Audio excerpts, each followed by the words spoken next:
My uncle gave me a jar of mustard once for a Christmas present. Yep. Serious. Yeah, yeah. Half empty. Nah. Full. I had never mentioned or shown any liking to mustard, and he's just like, "It's mustard."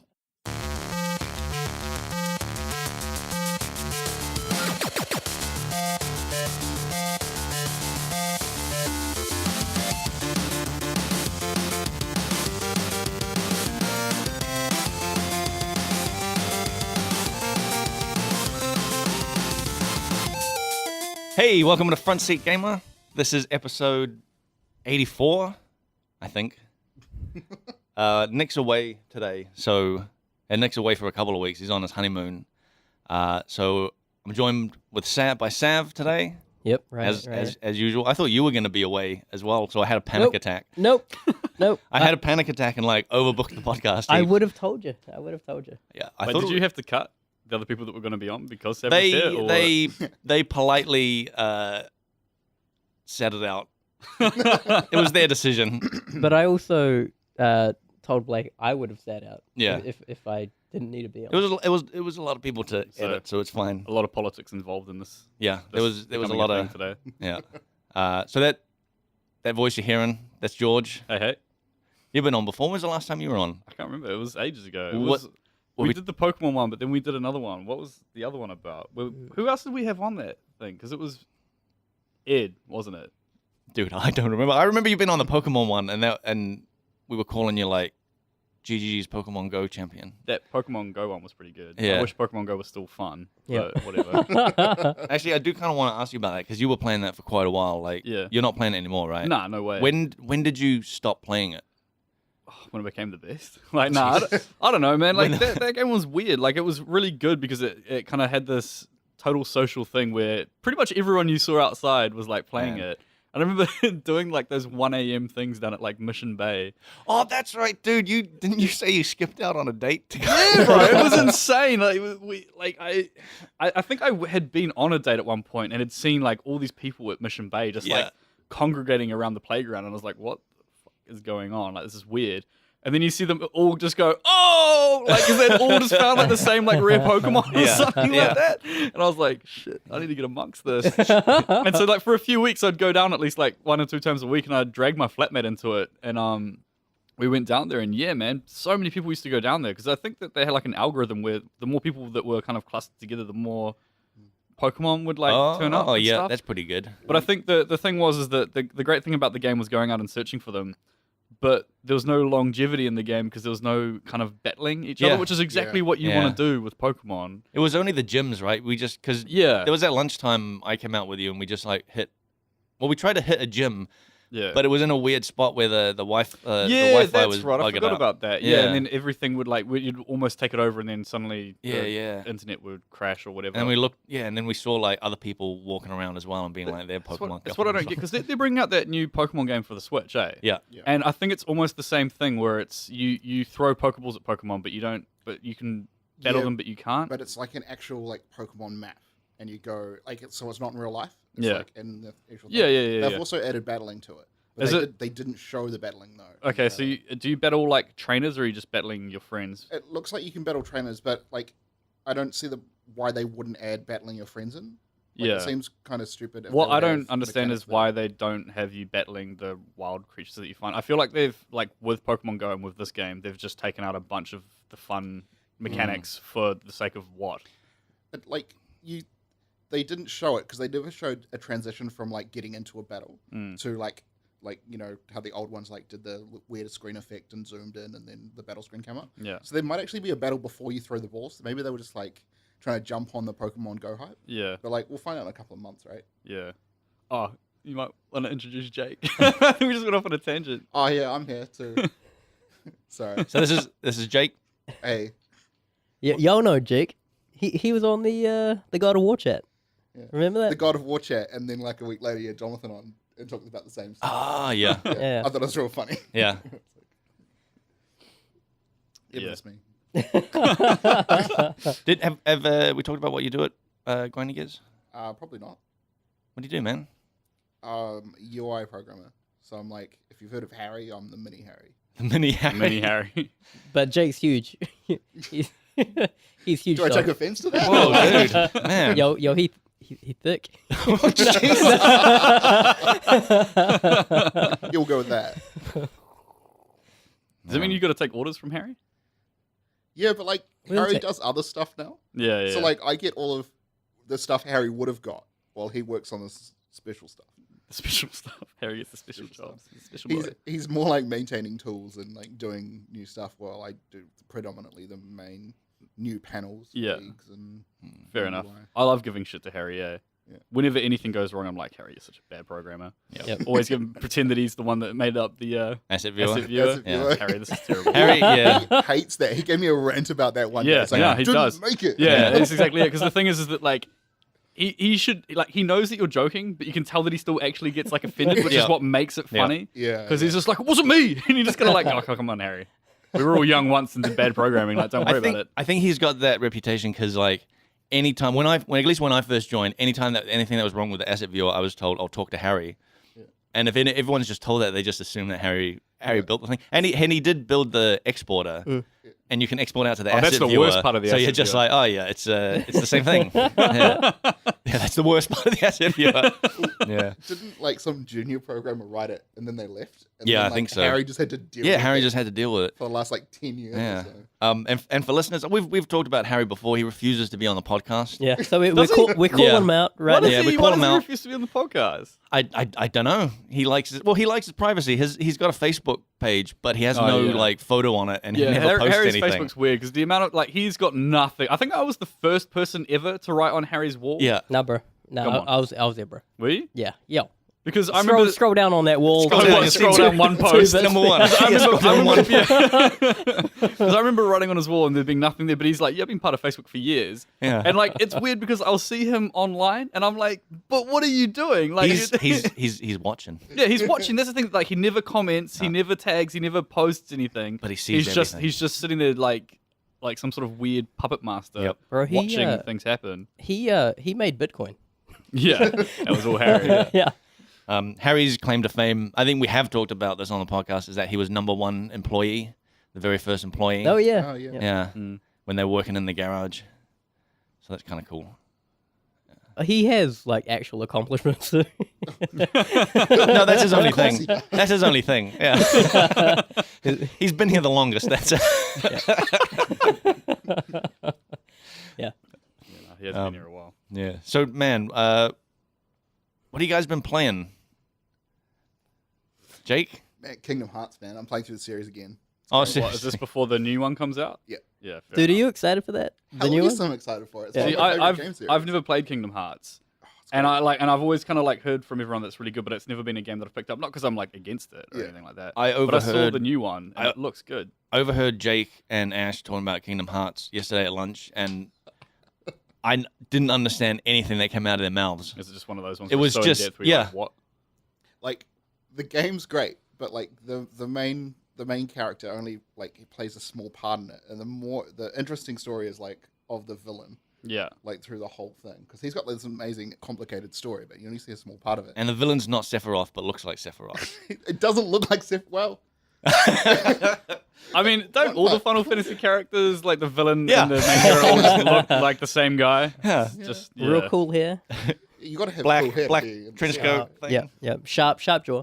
Yep, sharp jaw. Long Can't- ass sword. Can't tell if they're a man or a woman. That's Yeah. Yeah, that's where they nailed it. Eh? This is even more scary now. Yeah. What are you, man? But so. yeah. What are you playing it on? Is it Switch? Did it come out on Switch again? No. PS4. They Oh, okay. released a collection on PS4. Oh, okay. Oh, yeah, did they? yeah. So is it what like on the? Can you get it from the store? Yep. I might pick that up actually. Yeah, it's got like 6 games.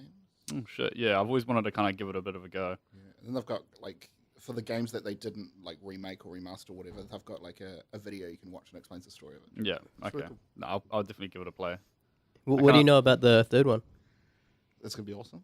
That's it. It's not like a continuation of the story. Or... Oh yeah, it's a continuation of the story. It's supposed to be like the final part of this villain's story. Oh shit! It's like a wrap up. Finale. Yeah. Yeah. Shit. Yeah, and it's gonna like they're going to a lot of like places in Disney that they haven't been to before. So Marvel.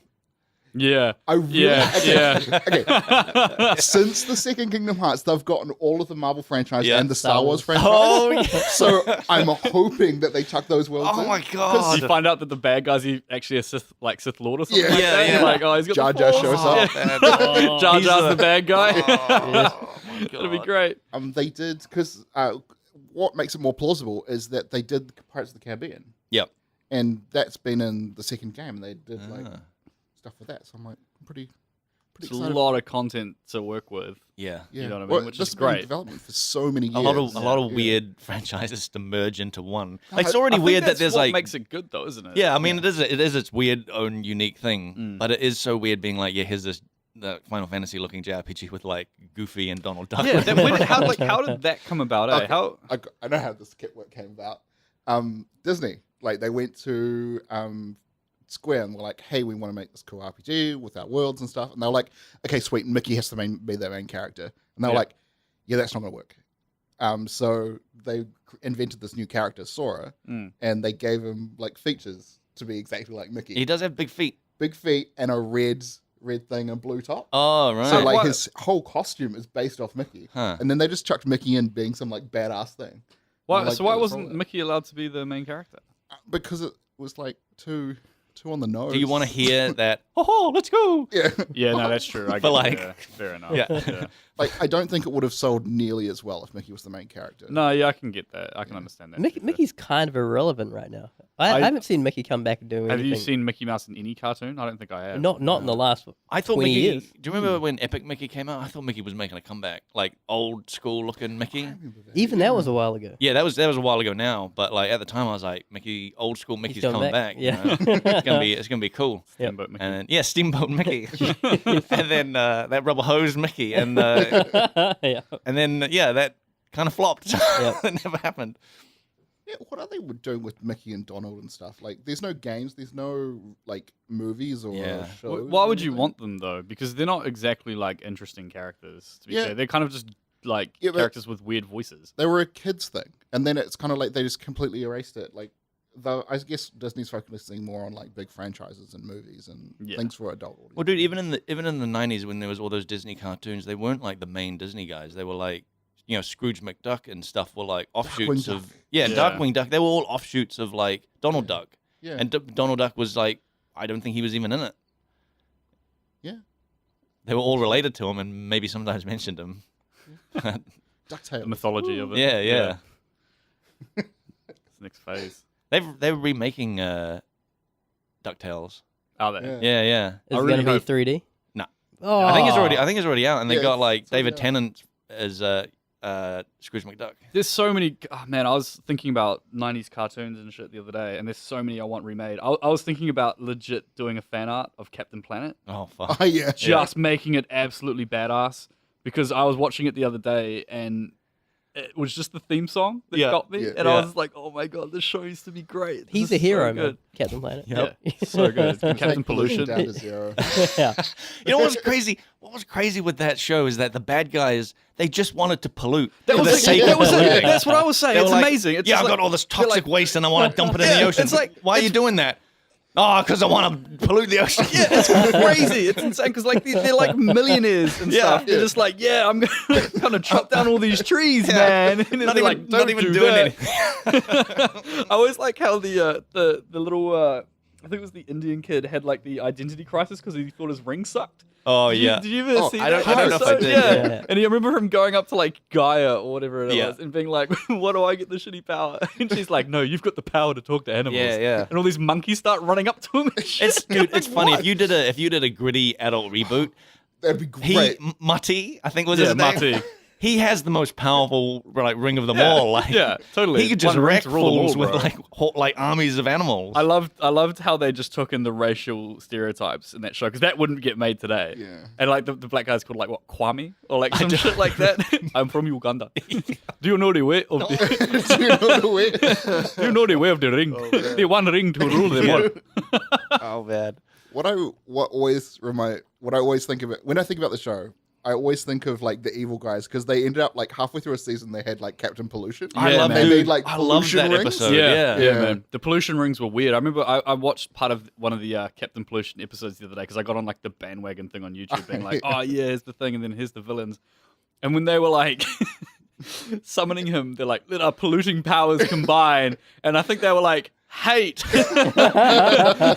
garbage waste, like, nuclear fusion, and like all this Plastic kind of bags." Yeah, it was so funny. Sludge. Yeah, it was ridiculous, man. But fuck, that show was great. Bad. Yeah, I remember Captain Pollution had one of those like edgy '90s voices. It Yeah. was like Captain Pollution. Yeah, it's totally what it was. But yeah, I'd love it if they remade a whole bunch of those kind of like 90s shows to be like a thing for today. You know what I mean? Because all those shows were great. I want like, remember Samurai Pizza Cats? Yeah, man. Man, that was my favorite show when I was a kid. I want that to come back. I never watched that. That was so good. It's funny because like I went down a internet hole like looking up this show because it's clearly like not the same as the Japanese one. It's like completely like because it's you know it's dubbed into English and stuff, but it's almost like they just made up their own story. And turns out that's exactly what they did. Like the main guy that was like producing this show like gave the writers the footage but not the script. Yeah. And then they're just like, and he's just like, make up something that matches. Go for it. Yeah, just go all for good. it. And you end up with like this crazy, like fourth wall breaking, like show that's always talking about, it's always mentioning that it's a show. And they're like waiting on the script and weird stuff like that. Like, It's good stuff like that. Do you know what a show I think would still carry through till today, though, if they made it like again or just carried it on? Would be fucking Gargoyles. oh man, Oh, Gargoyle. Gargoyles was great. Yeah. That show was insane, man. Yeah. I didn't It was realize so badass. Yeah, I didn't realize at the time, but they used the cast of the Next Generation, Yeah. like as the voice actors. Mm. So cool. Shit, I didn't know that. Yeah. I don't think Patrick Stewart Yeah, was in not it, though. Patrick Stewart, but It like was everyone else. yeah, Riker was like the main gargoyle, Yeah. like the big guy. I don't know why that just like clicked something in my head, but I was watching like off topic, the making of the new God of War game. Oh yeah. Do you know who is the guy that plays Kratos? Yeah. Yes, Yeah. Yes, it's Tilk. Yeah, it's amazing. Yeah. I was just like, that's the most badass thing in the world. Yeah. It's just this fucking It's dude. awesome. Like Stargate. He's such a badass. It's man. funny too because I was like playing it and I was like, I know this voice from somewhere, Yeah, but like I yeah, can't. I couldn't can't click place either. it. 'Cause Yeah. I knew who the old voice actor for Kratos was. Right. Because it was also like a black guy that had like this really deep, like, you know, blah, blah, blah Okay. voice. Yeah. And then it's the new one, I was like, it sounds similar, but it's not the same dude. And then when they showed who it was, I was like, that is perfect. Yeah. That is like perfect for It's funny seeing him with hair and not Yeah, a weird like yeah. gold symbol on his Yeah. forehead. no eyeliner. Yeah, Like, yeah. come on. He did. I saw this funny thing they did, probably a Comic-Con or something like that. They had a bunch of dad jokes that he read out, Yeah. and then yeah. spliced it with like in-game footage. So he's like, saying these dad jokes to the kid. He's a tank, that dude. Bro. Yeah. He is so big. Mm. But yeah, Like Terry Crews big? yeah, he's huge. Man. Oh, seriously? Like he's a big boy. He's He's a big boy. he's old. He's quite old now. Yeah, he's like in his but 50s. he's still like fully built. Yeah. Shit. He's the type of dude you'd want playing it because he's kind of like Kratos in that sense. Like he's Yeah. like middle aged but still tanked down. You know, I and guess just, if you had that kind of voice, you sort of have to. You had to Yeah, I become guess- it? Yeah. like because I couldn't remember what Teal'c's voice actually sounded like. If it was actually that deep, I don't think it Because was. Yeah, Yeah. He But- said boy. yeah, A lot. boy. Boy. Yeah. He had a son. He said boy. But yeah, that was great. But yeah, there you go. But info. for Yeah, you, mate. it's pretty good. And talking about God of War, you finished God of War, right? Yeah. I love that game, man. It's one of the best games I've ever played. I still haven't finished it. Yeah. What A the lot of hell what? is going on, man? I don't know. I've been. I don't know, man. I don't know what is going on. What's wrong with you, dude? I just don't know. I've been leapfrogging from game to game. I just bought Kingdom Come Deliverance. Yep. Yeah. So I might probably gonna start playing that. But What made you buy that game? Steam sale. yeah, Steam sale. Okay. I got also- it because I was on sale too. Yeah. I also had I had Steam credit from like Christmas, Yeah. so I used that and I was like, oh, cool. Yeah. I bought a bunch of games in the Steam sale. I've been the same recently, bro. Just jumping from game to game. Yeah. I've been playing Magic the Gathering Arena, eh? Oh yeah. Yeah. Oh, yeah. That's just triggering me out so hard. Is there still much magic happening at work?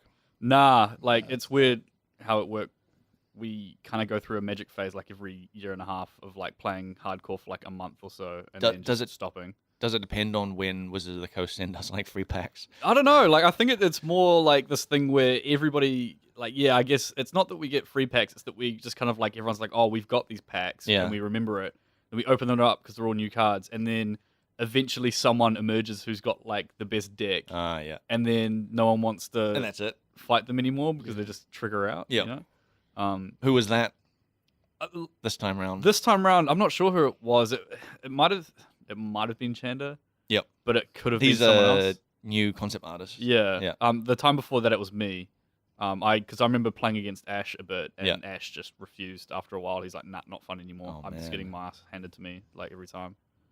Because he's a bitch. But nah, it was him out. but yeah, it totally happens where someone just lucks out and gets the best cards in the draft or whatever, and then Arena was good, but now it's just annoying. I'm a little disappointed in Arena because you can't like have friends that challenge you. Yeah, I think it's definitely going to be a feature that they bring in because I can't see that game working without it. It's still very buggy, but oh man, it's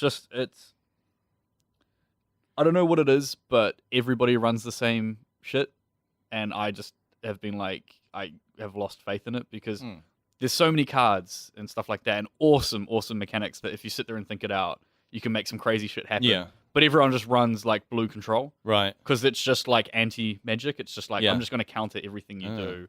And then... And is there no counter to those counters? Well, there Counter, is. counter. Yeah, you can counter, but like, Yeah. here's the problem is that like, to counter it, you either have to run the exact same thing and hope that you get like a better draw, Right. which is the most boring game in the world. Because Yeah. you're sitting there just being like, no, I counter your counter spell. Oh, shit. And then you sit there for like half an hour until one of you draws a card and has run out of counter spells and can play that. Yeah. So it just takes forever. Huh. Or you have to run like aggro, but there's only one type of aggro deck at the moment that works. So it's basically people running blue control, some of them running an aggro, and then everyone else getting their asses handed Oh, to them because man. they just can't play magic. Sucks. Well, it's just a bad core mechanic because I just think that if you're going to bring out something like that, and I get the argument that everyone's got of, well, it's like, you know, Evergreen, it's been like a core thing of Magic forever, but it's like, yeah, but 2-cast mana spell shouldn't counter like an 8-cast spell just straight off the bat as an instant. Like, I don't know. But yeah, so I was liking Arena, but yeah, now that I've just run into that every game, I don't want to bother making something to win. Like, I just want to play cool mechanics. Yeah. But yeah, I don't know. I deliberately got the game and was playing it so I could play with friends who are Yeah. overseas. Oh, yeah. And then I was super disappointed that they were missing that. Yeah. I know it's still early access or beta or whatever. Yeah. Oh, but, okay. like, it's weird that they would have 'Cause it that's- without. That's the majority of the reason why you'd want Yeah. to play that game. Yeah. Yeah. Yeah, that's like the main thing. It's like two-player game. Yeah. Like, Yeah. That game is still Couch co-op. buggy. yeah. Ugh, yeah. But yeah, it's still buggy as hell. Like the amount of times that it crashes or does something weird or Man. makes you skip a step or something like Yeah. that. And you're like, what? Oh, shit. It is early access, though, right? Yeah, it's still okay. super early. You want to go through attack phase? No, not Yeah, this no, turn. that literally happened to me yesterday. I like got to draw a card, was about to cast it, and it's like, you end your turn now. And I'm like, why though? Shit. Let me play. Man. You still playing Overwatch? Yeah, man. You know I'm addicted to that shit. Yeah. That's my bottom bitch right there. Yeah. Overwatch for life. What do you think of the new character that got announced? I reckon it's great. Little hamster. Yeah, little I hamster think man. it's great. Little Wrecking hamster Ball, man. guy. Yeah, I got a Smurf account that I made, and I Yeah? just called it Wrecking Ball. For lol. Is he just like Oddjob in 007? It's just a hamster and a ball, man. Yeah. What do you want? Well, it was funny because like I read the forums quite a bit because like I like kind of trolling there. You know what I mean? Just like posting shit, but also just annoying people. Like get good, like just Learn to typical play. internet. Yeah. Yeah. But it was funny because in the forums about 2 weeks before this character even got announced, someone had written this post that had gotten a bunch of views being like, wouldn't it be great if Overwatch's next character was just a ball? It was like, no skins, Oh, no man. voice lines, just a ball. You just roll around the map, Oh, like, shit. and all that kind of Yep. shit. And then the next character got brought up, and I like went back to this post and it got like 1,000 new comments of just like, you Wow. predicted this, man. This is Wow. crazy. I think it's great. Yeah. I like heaps of people hated it. Which I think is weird because they're like, "Oh, this is so unrealistic," and I'm like, "Dude, we've got a talking monkey." It's like, what the Overwatch. yeah, Like, exactly. Like it's supposed to be a Yeah. bit goofy. Like who gives a shit? Like whatever. It's a fucking game. Yeah, Like, it's, you got- Unrealistic in Overwatch. yeah. It's It was. That's ridiculous. it. They're like, "No, this is a bit too cartoony," and I'm like, "Dude, we've got a chick, a time traveling lesbian, Yeah. a monkey that talks, a pig that throws out hooks at people. Like it's just, Yeah. you know, like who gives a shit? Like whatever. But from the gameplay that I've seen of it, I reckon it looks great. Yeah? I reckon it looks super fun. Yeah, man. I've seen some insane shit like happen in some gameplay videos Yeah. where you're just like, what the fuck is going on? Because one of the abilities that it's got is that it can send out a grappling hook, and then like it uses that grappling hook to gain like momentum and Oh, yeah. like hit into things. Oh, cool. But there's certain points in the map where there's like poles Yeah. and shit like that. So you grapple hook onto a pole and just spin around in circles. Oh my god. And so no one can get Yeah. near you because you just do Holy like 60, crap. 70 damage each Yeah. time. You're just spinning So it's around the in circles. equivalent of just like flailing, like in a fight, just like wheeling your arms around Yeah, like this. yeah, and being yeah, like, pretty much. You can't It's get just near me. nuts. You're literally a wrecking ball. Yeah. That's exactly what you are. Like, Can you not it's shoot nuts. at this thing? Yeah, you can, but it's got this ability where the more people that are around it, the ability is that it will gain shields. So if you're around one person, you hit your ability button, it'll gain like 100 shields. But if you're around 5 people, it'll gain like 500. So it becomes like this insanely big, tanked out big Yeah. boy. And by the time you're going to burst down like 1200 health, Oh my your little God. 200 health character is just going to Yeah, be great. dude. But yeah, no, I still play that shit religiously. Yeah. Yeah, it's so good. man. I'll tell you what I'm looking forward to though is the new Spider-Man game. Oh yeah. Yeah, that was Man, cool. I can't wait for that. I'm just excited to actually be able to swing around buildings and stuff. Yeah. Because the last game that properly did that was like one of the ones on PlayStation 2. Yeah, yeah, that's exactly what I'm like with it as well. Yeah. Like, I don't get it because, like, I play every Spider-Man game because I just love Spider-Man, and it's not so much that the games have ever been really that good. It's just that I like the swinging aspect. Yeah. I like having Yeah. fun to swing around cities and It just all feels that. really good. yeah. And it's been weird because there's only been one game where they applied proper physics where it's like, no, you've got to attach to this building. Yeah. And then like there's games after it where they're like, no, you can still hit the skybox. And I'm like, well, Yeah, yeah. that doesn't make any sense. Like, why would you do that? Whereas this one, they're like, no, the physics are real. Like, you have to be around a building to be I able to. remember I think playing one of them and then going into Central Park and then there's no building, so you just have to run. Yeah. Oh man. Like Yeah. you can go, Yeah. you can latch onto a tree, but like you don't go anywhere. Yeah. Yeah. He's really lucky that like he got turned into Spider-Man in a huge city. Yeah. Oh, If he, yeah. if he was just out in the country, I mean, he wouldn't It'd even be know he's got shit. powers. What would you do? Yeah. Country Boy Spider-Man. Just Yeah. like, I'm just nah. thinking Spider-Man, Wild Wild West. Yeah. Like, there's no buildings nothing. anywhere. It's You just- definitely couldn't be Spider-Man in Auckland. You know what No. I mean? You got one- like you got the one big- CBD, yeah, and then that's about it. It'd just be like the wrecking ball hamster around the Sky Tower. Yeah. Just- yeah. Just swinging in circles. yeah, yeah. But that game looks great, man. I Like, think. Do you think it's good because it's not tied into any of the movies? I think it is tied into the movie a little bit. Is it? Like to an extent, I think that they've got the new Spider-Man suit in there. I think it's Oh, okay. like But it's it- not tied into the movies. Like it's not a direct, Yeah, yeah. like you know, thing. it's got elements from. it's got elements, but it's yeah. definitely not a story is intertwined Yeah. in any way. Because I reckon that's probably why some of those Spider-Man games like weren't so great because they're like we gotta get this out at the same time as the latest movie. Yeah, Yeah. I don't know, man. But they brought out like Spider-Man, the Shattered Dimensions, and that was all kind Yeah. of That like, was, all over. that was a cool But one. I never played that game. Uh. I don't know why. I always just heard that it got really bad reviews, and I was kind of like, oh, I just want to play Oh, a really? Spider-Man game that's the, good. the mechanics weren't very good, but the story was interesting. Yeah. Yeah. Okay. Well, It was- that's Spider-Man's gameplay is totally got to rely on mechanics, though. Yeah. Like he's like the perfect character for a video game. Mm. You know what I mean? In the way that he works and shit like that. So I'm kind of hoping that Insomniac have kind of nailed it because I'm tired of playing shitty Spider-Man games. The combat looks real cool. Yeah, it does. It looks a lot like kind of Arkham Yeah, Batman yeah. type thing, which I've always thought that they should do. If not that, they should do a Venom standalone video game. Oh yeah. Oh yeah. Maybe they will. I guess it'll depend on how this movie goes. The Yeah, movie I goes. really hope that the movie goes well. Yeah. Because I love Venom, and I just think that it's such a good character to kind of build Yeah. a kind of franchise around. You know what I mean? It looks like they're doing them right. Yeah, I mean, you can't go wrong with Tom Hardy, but Yeah. is the Venom thing being made by Disney? Is that the rights to Venom still It's owned? Sony. It's has Sony, the but rights I think like Sony and Marvel are working closer together now. So Yeah. even though this is like technically wait, Stand- is it Sony or Fox? I can't remember. But yeah, even though it's technically like not a Marvel movie, it'll like they've got input into it. I thought Yeah. the deal they made was that they had input into the first Spider-Man movie, like a lot of input. Yeah. And then the second one they're doing like more guiding, and then they were going to take the franchise by themselves from there. Maybe, Marvel was going to step maybe. right But back. I did hear rumors. It might just be rumors that what's his name? The new Spider-Man. is Tom gonna Tom Holland. Tom Is that Holland, his name? yeah, is gonna show up in it or something I hope he does briefly, like not Yeah. as a main thing. Yeah.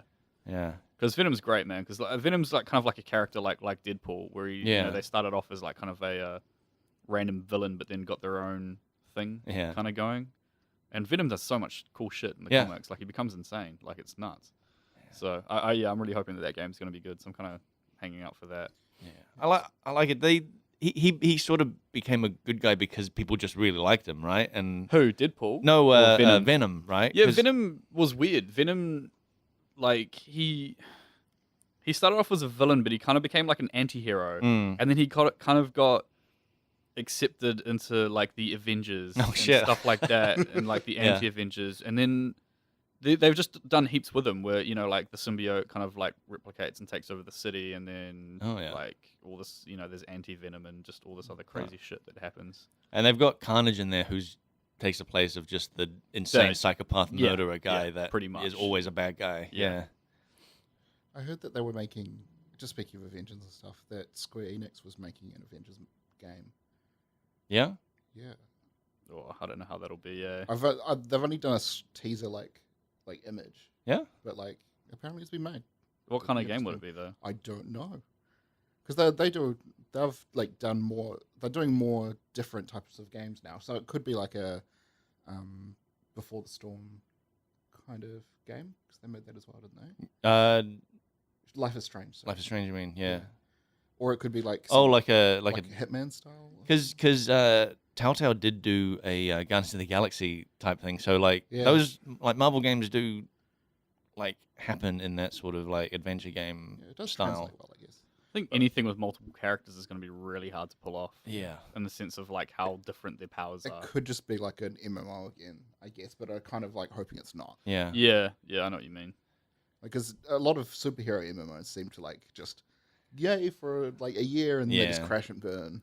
Was it like DC Online? I remember trying to play that and That's that still game. going, Yeah, actually. it's still going, but It's not very fuck, it was popular. awful. Yeah. I remember was- playing it and being like, these mechanics are just awful. Just like that game just turned into a bunch of fetch quests. Like, Yeah. Go here, kill this guy, take this item back to someone. Like they tried to introduce new stories and new powers and stuff, but it wasn't like it didn't capture you enough. Mm. Because I played it for a bit, but I was really interested in playing the one that actually got cancelled at the beginning of this year. What was that? So, It was based on the Marvel characters, and it was like an action RPG, like that you played online, and then it just died. It got released into beta for consoles, and then like a couple of months later, just production shut down. Everyone got fired. This is Oh. Marvel Heroes. Marvel Heroes. Yeah, yeah. Oh, This is David Rivett. I didn't know that had. Yeah, I'd heard of that. I didn't know it was shut down. I was super excited for it, and they'd release like packs on console Yeah, and stuff to buy yeah, it, and you're like, sweet. I'm like, sweet. I'll buy it next week. Oh And man. then, no, it's all gone, shut down.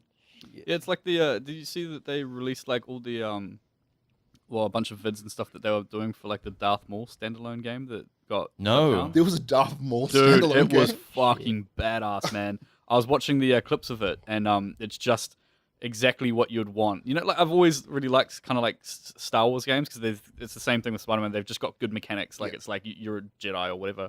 And they had a Darth Maul game that was in production for ages, and it looked like it was close to finish, Yeah. man. Like it looked Yeah. really good, and then it just got cancelled. Oh man. And if you go on YouTube and look up the clips, it's just Darth Maul running around just messing That's shit cool. up. It's fucking nuts.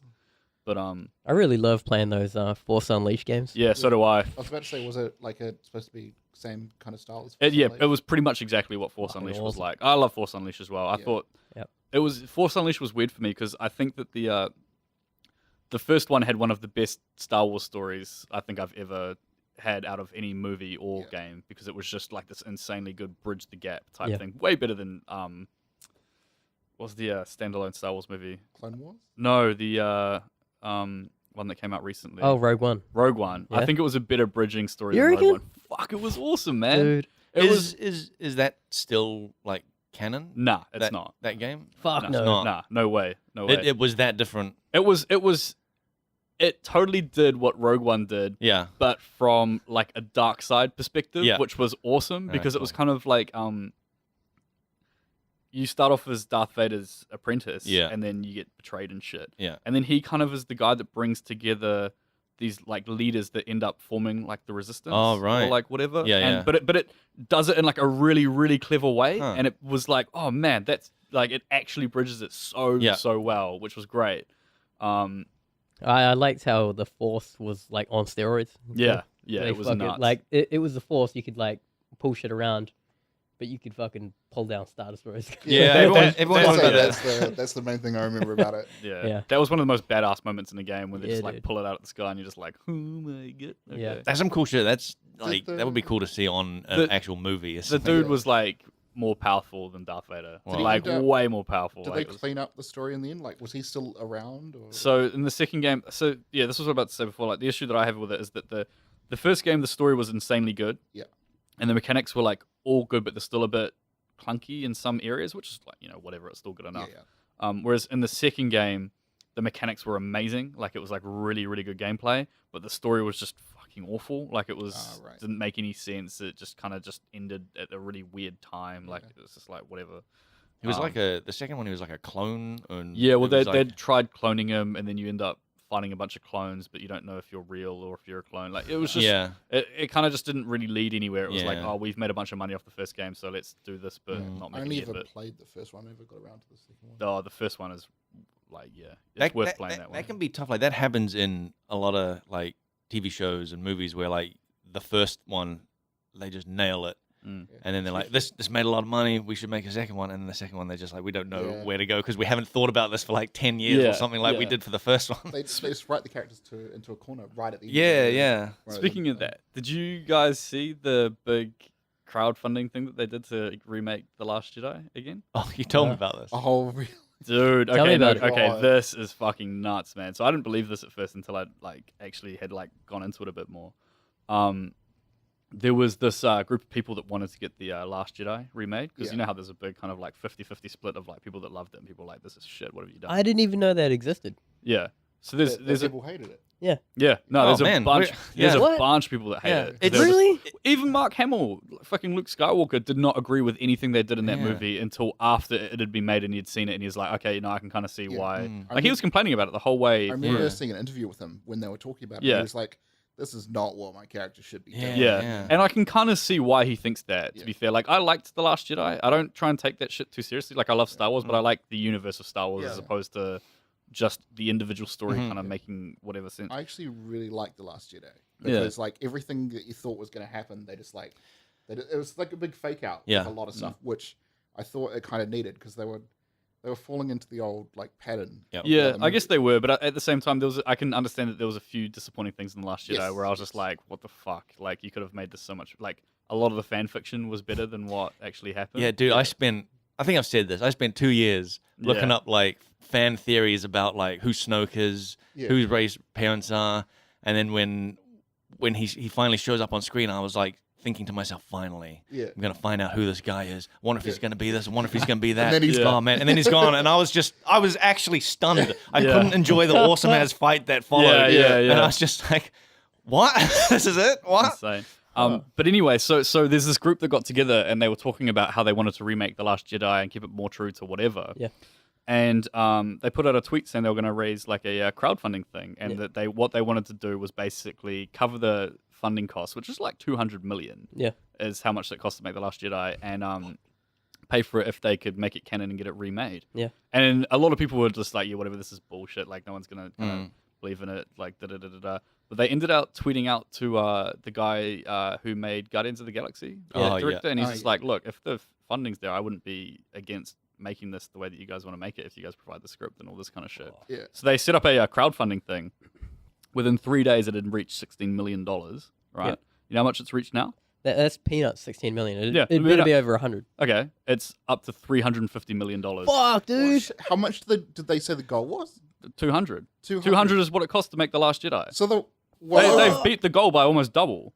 Shit, Holy son. shit. Yeah, it's made a fuck ton of money. Shit. It's insane. But it's not going to happen. no, it won't happen. There's no way it would But happen. that's what I'm Wait, saying. why? It's just like it's because just they've got a nuts, license to the shit now, right? Yeah, I mean, this is 'Cause like Disney you owns can't. it? Yeah, you can't just. But at the same time, it's like Disney could make the business decision of being like, well, we don't have to pay for any of this, yeah. and we'll just get nothing Yeah. but the profit. Yeah, I mean Like, that's the thing. Just the very fact that people are willing to put that much money in, yeah. would make Disney be like, And it's like, what if what, we a did this weekend? legitimately? I don't know how much longer it's got. I think, yeah. Blown away by this. Like, This is nuts. You can look up the website. It's Jesus. insane. And yeah, they've crowdfunded a bunch of it. And it's just one of those things where I don't know, like, one, I think that there's a very big potential because this isn't like through Kickstarter, so there's no safety. Oh, net. really? I thought it was through No, it's not Kickstarter. through Kickstarter. It's just Oh, a random site that they've like set up and where it's totally this thing Uh-oh. where this guy can just run off of Yeah. his cash Yeah. or like whatever. Shit.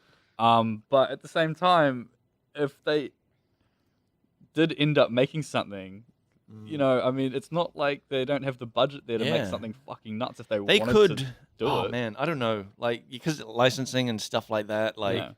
even if it was just like a fan made film that they're just like, we're not gonna call it Star Wars: The Last Jedi, but Yeah. really it's Star Wars: The Last Jedi kind of thing. I still think there'd be like legal trouble. Like Yeah, there'd you be know. heaps. But Yeah. I don't know. I just thought that entire scenario. That's was just actually nuts. amazing. Yeah, it's crazy. It's fucking nuts. That movie was so divisive. I've never seen anything like it. Yeah, I mean, Where it's like you either loved it. that's you every Star absolutely Wars hated fan, it. though, It man. was- Like, you get like these purists that hate anything but the original trilogy, and it's kind of like, well, you don't really love Star Wars, then, do you? You like you like the one old- part of it. You like the memory of when you were a kid Yeah, and you're, watching Yeah. you're it. nostalgic. Yeah. and like, don't get me wrong, like for the prequel trilogy, I can understand why people hate it, but I loved Phantom Menace. Shit. Yeah, dude, same here. Pod Yeah. racing? Yeah, I just think that like, and it's like I get why people look at it and are like, well, what does this character do? What is this point of this character? And like, yeah, I understand that Jar Jar's shit. Yeah. But at the same time, there was just so much badass shit in He, that movie. Like, he brought the Gungans together, man. yeah, it was.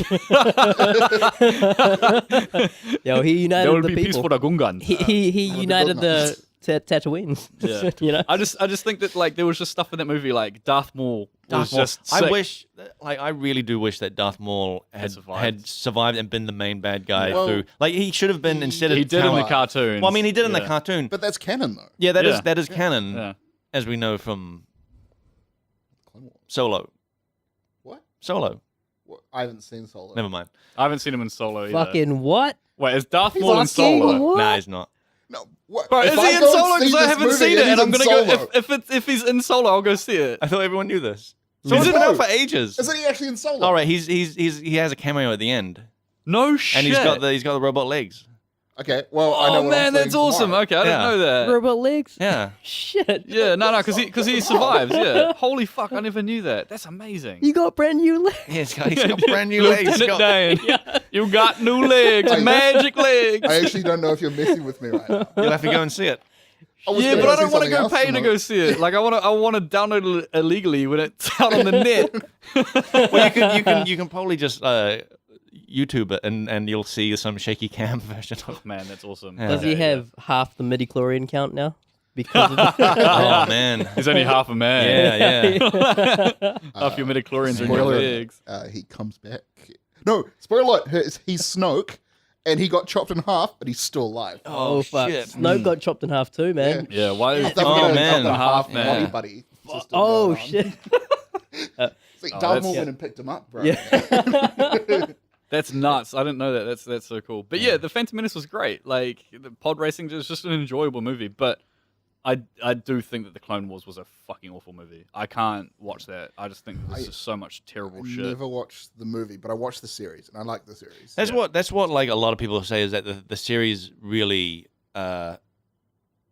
like There was a It's- lot of cool stuff. In Yeah, the series. it- It's like a collection of short stories rather than like a yeah, and Yeah. it shows Anakin's like leaning towards the dark side way better than the movie. Yeah. yeah. Well, where that's he's- because the movie had Hayden Christensen in it, and he was just Yeah. Yeah, man. The Clone Wars was like the last. Yeah, Revenge of the Sith was kind of like all good, but the dialogue in it was just Yeah. what Man, was I going on there.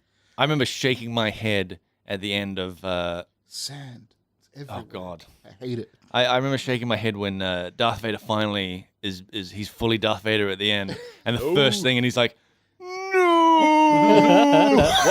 What the dialogue that I hated was just before he was about to fight Obi-Wan, and he's just like, what was it? Obi-Wan's like, the Sith are evil, and then Anakin's like, from my perspective, the Jedi are evil. And I was just like, what? People don't talk like that. Yeah, like, it's this is insane. What are you doing? Not from my perspective. It's like they're having like a political debate before they chop each other in half. It's over weird. over a river of lava. Yeah, but yeah, I don't know, man. And then there's just the thing of like, give up, I have the high ground.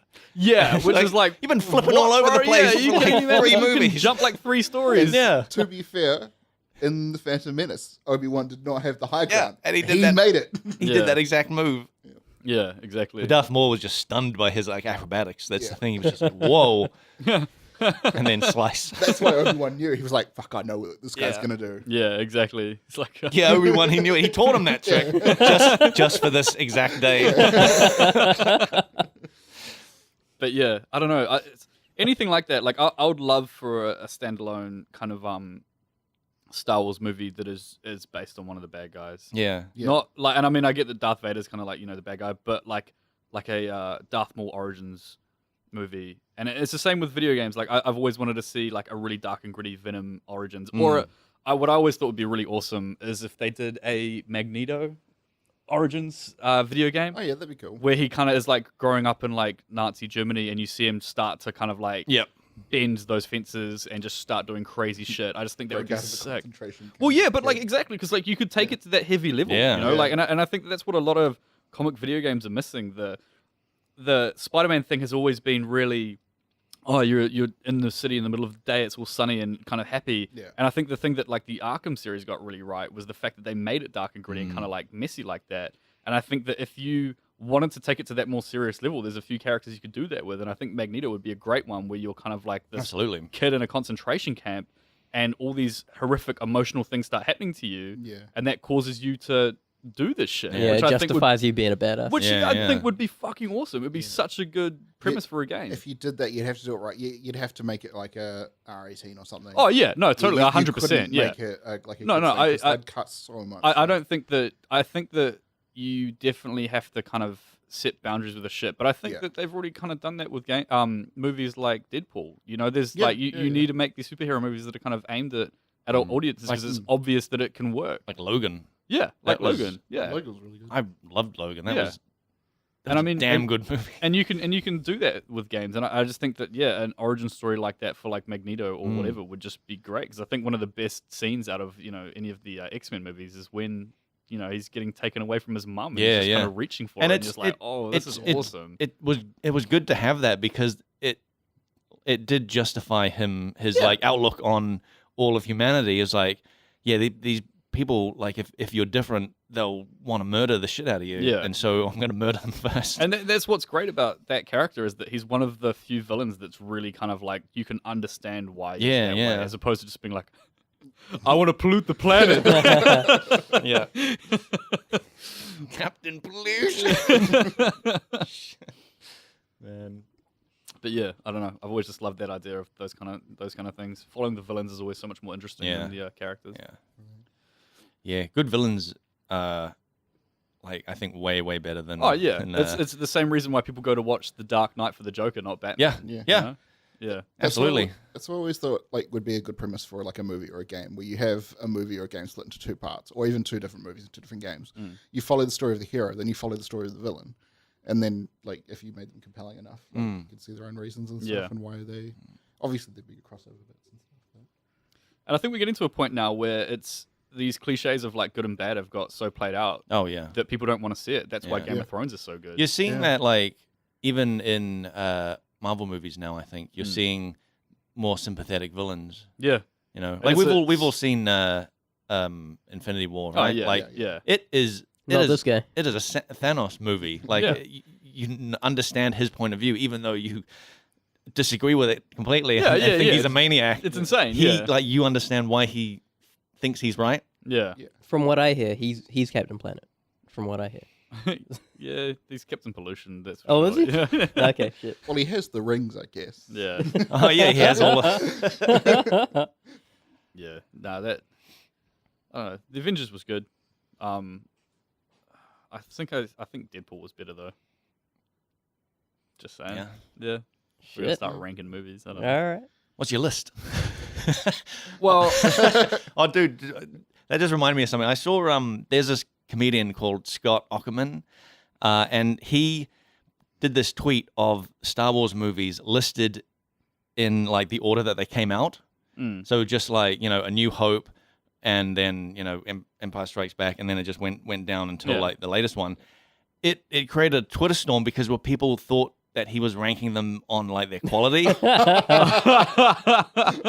even though it said the date right next to them as they went down. People are so used to some sort of like argument that they're just like, how can you think this? How can you rate this number one instead of this one? And they were just listed in the order that they came out in. yeah, it's crazy.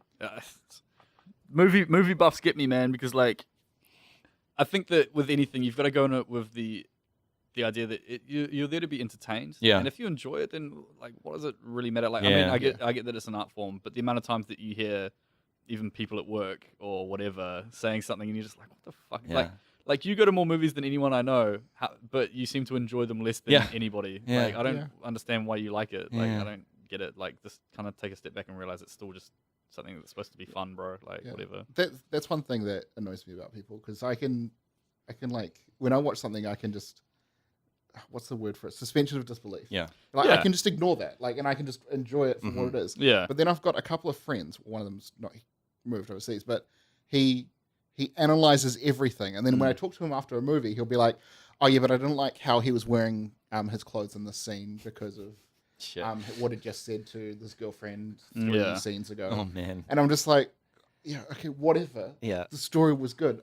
Oh yeah, but it contradicted. I was like, Yeah, I hate that. Yeah. I've got people that I know that are like that, and I'm just like, for fuck's sake, like, dude. I Like, can appreciate that there's things wrong with the movie. Yeah. But I'm not going to focus on it, and it's not going to enjoy my experience Yeah, of yeah. the whole thing. the thing is, it's not even a reflection of if the movie was good. It's a reflection of them thinking that they're smarter, and so Yeah. they want to sit there and be like, "Well, my opinion matters more because I've Yeah. like picked up on this, or I think this," and you're kind of like, "Yeah, it's not that I'm not smart enough to think about that shit, dude. It's just that I just try to enjoy the movie Yeah. and not I just- break it down to why it's bad. Yeah, I just try don't to look at care. why it's good. Yeah, I'm happy to enjoy the ride and not Yeah, like yeah. analyze every little thing and be like, it doesn't I make think sense because of this. And... Anything like that. It's like, we were talking about Overwatch before, and Yeah. saying the new character, how a bunch of people Yeah. didn't like it. Like, I've never understood people like that where they'll play, say, like a fantasy game, and then they'll see like this happens in PoE all the time. And this is like a really big thing in the art community at the moment as well, which is really weird because there's this whole social justice thing going on, right? Which is fine, and I get that, like, say like girls want to see other female heroes in game that aren't dressed slutty or that like, look more like them and not or like have like boob armor or whatever, Yeah. which I Yeah. totally get, like, Yeah. and I can get behind that. But at the same time, it's like anything, like give that like suspended belief in the same way that you're gonna see a dude that's like got a 6-pack and got no armor on, like whatever. But they'll sit there and complain that, say, like a armor looks unrealistic or whatever, and they're like, oh, that's this is how this was supposed to be designed back in like like however many BC. Yeah. Yet they're playing a character that runs around throwing up fireballs. Yeah. Yeah. And you're kind of like, but Yeah. what? Like, You've got to you know take what I one mean? with the other. You can't Yeah, just like, you, pick and you choose. can't just be like, well, this is unrealistic when your character just fucking started flying through space. Like, that doesn't make any sense. Like, what do you want about? Like, take it within context, I guess. But yeah, I don't know. Yeah. The only time I really like picking movies apart is when I'm trying to predict what's going to happen, like in the next installment of the series or whatever. Yeah, that Yeah. that is fun. Yeah. That That's is always fun. exactly what happened. But that's after also the, what like was my downfall for The Last Jedi. The Last Jedi. That's it. No, watched I was so many I was in the hours of same boat as you videos. for that, man. Like Yeah. I'd sat there and just read a bunch of fan fiction, and there was just some great backstories Yeah, for a yeah. lot of Yeah. shit. And then when they did the thing with Snoke and with Rey, where it's just like the mystery was behind those two characters, and they're like, nah, it doesn't even matter, Yeah. right? And you're like, fuck, man, what? Like, why? Why would you do that? But whatever. Like that's it, and then I do kind of like that it did the unexpected, but I just didn't enjoy that it did the unexpected. Yeah, no, I know what you mean. Like, it's good because you didn't see it coming, but it's also kind of like, yeah, but not.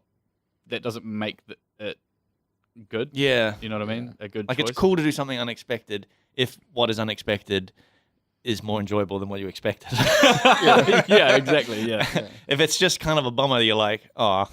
I'll tell you what I do love from the new Star Wars movies is Kylo Ren. Yeah. Yeah. Oh, I reckon he's cool. great. He's so good, man. He's such a good villain. Yeah. Because he's just totally. He's almost like the more. He's a serious loose version. cannon. He's Yeah. out of control, that guy. He's kind of like the more serious version of Loki, where you just don't know if he's gonna be good or not, and he's And you- just kind of unhinged. You want him, like when him and Ray were like working together, you were like, yeah, look, these two people are like, dark side, light side. They're way more powerful working together. Yeah. And then you're like, when he's like asking her to join, I was like, yeah, you should. You should do You guys it. should join Yeah. up or something Yeah. or do something. But then they still went their separate ways. and Yeah. Kind of just the movie just went back to the status quo of like good versus bad. Yeah, I think that they've done so well by Kylo Ren as a character. I Yeah. think he's so great. He's Like, great, and he shows his emotions. Yeah, so which well. is what's good about Yeah. it. He's not like this kind of like stone cold, like in control of himself kind of dude. He's just like, I'm Yeah. gonna lose my fucking shit right now. You know what I mean? So yeah, I don't know. I can't wait for the next movie. It'll Yeah. be good. You're looking forward to the remake that was crowdfunded when they completely recast Kylo Ren Yeah. into a cold stone motherfucker. Is the next movie this year? It is, right? End of this year? I don't know because No, what I I think was it's next. what I was led to believe was that there was going to be a movie each year, but then they kind of brought out The Last Jedi, and then 6 months later brought out the Han Solo thing. Whereas I Yeah. thought the Han Solo thing would be at like the end of this year. Yeah, so that maybe was- it will that be. was weird. But who knows? Like, I always thought these. Oh yeah, because Solo came out. I thought it was coming out I thought. Yeah, I No, was Solo getting came out like confused. a Yeah. couple months ago. yeah, For because some that's reason what I thought it yeah. was going to be December. because Rogue One was brought out the year after Force Awakens at the same time that Force Awakens was brought out. So they brought out Solo at like a really weird Yeah. time. I always thought it was cool that they were bringing them out in December because it was like, oh yeah, Christmas present, yeah, yeah, hard Christmas out. present to myself. Yeah. Go to movies. end of the year Star Wars movie. This is great.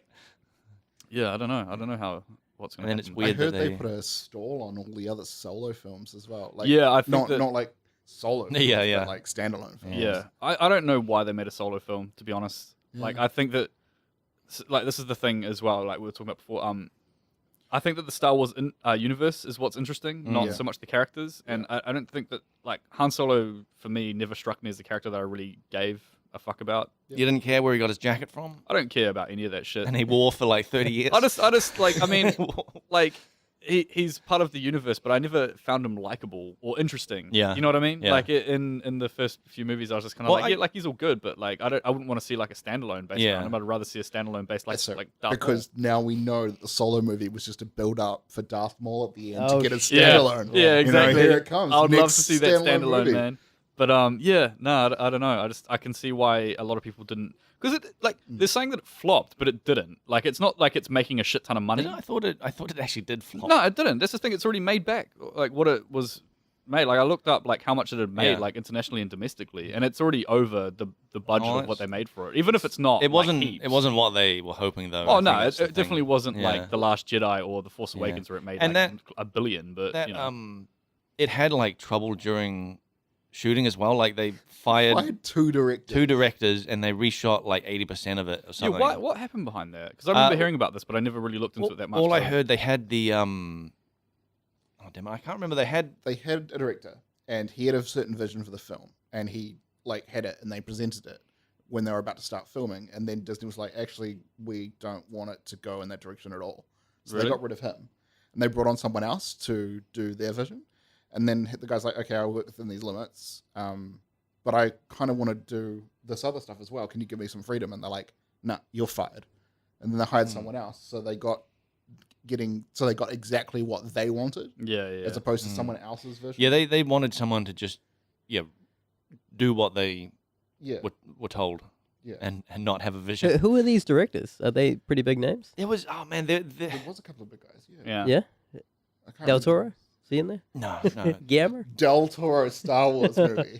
Fuck yeah. One of the directors, or I think it might have been a duo directing team. Yeah. They'd worked on something like it was like maybe the Lego Movie or Oh, come on. Jump Street movies. Like they were like comedy Yeah. guys, and Yeah.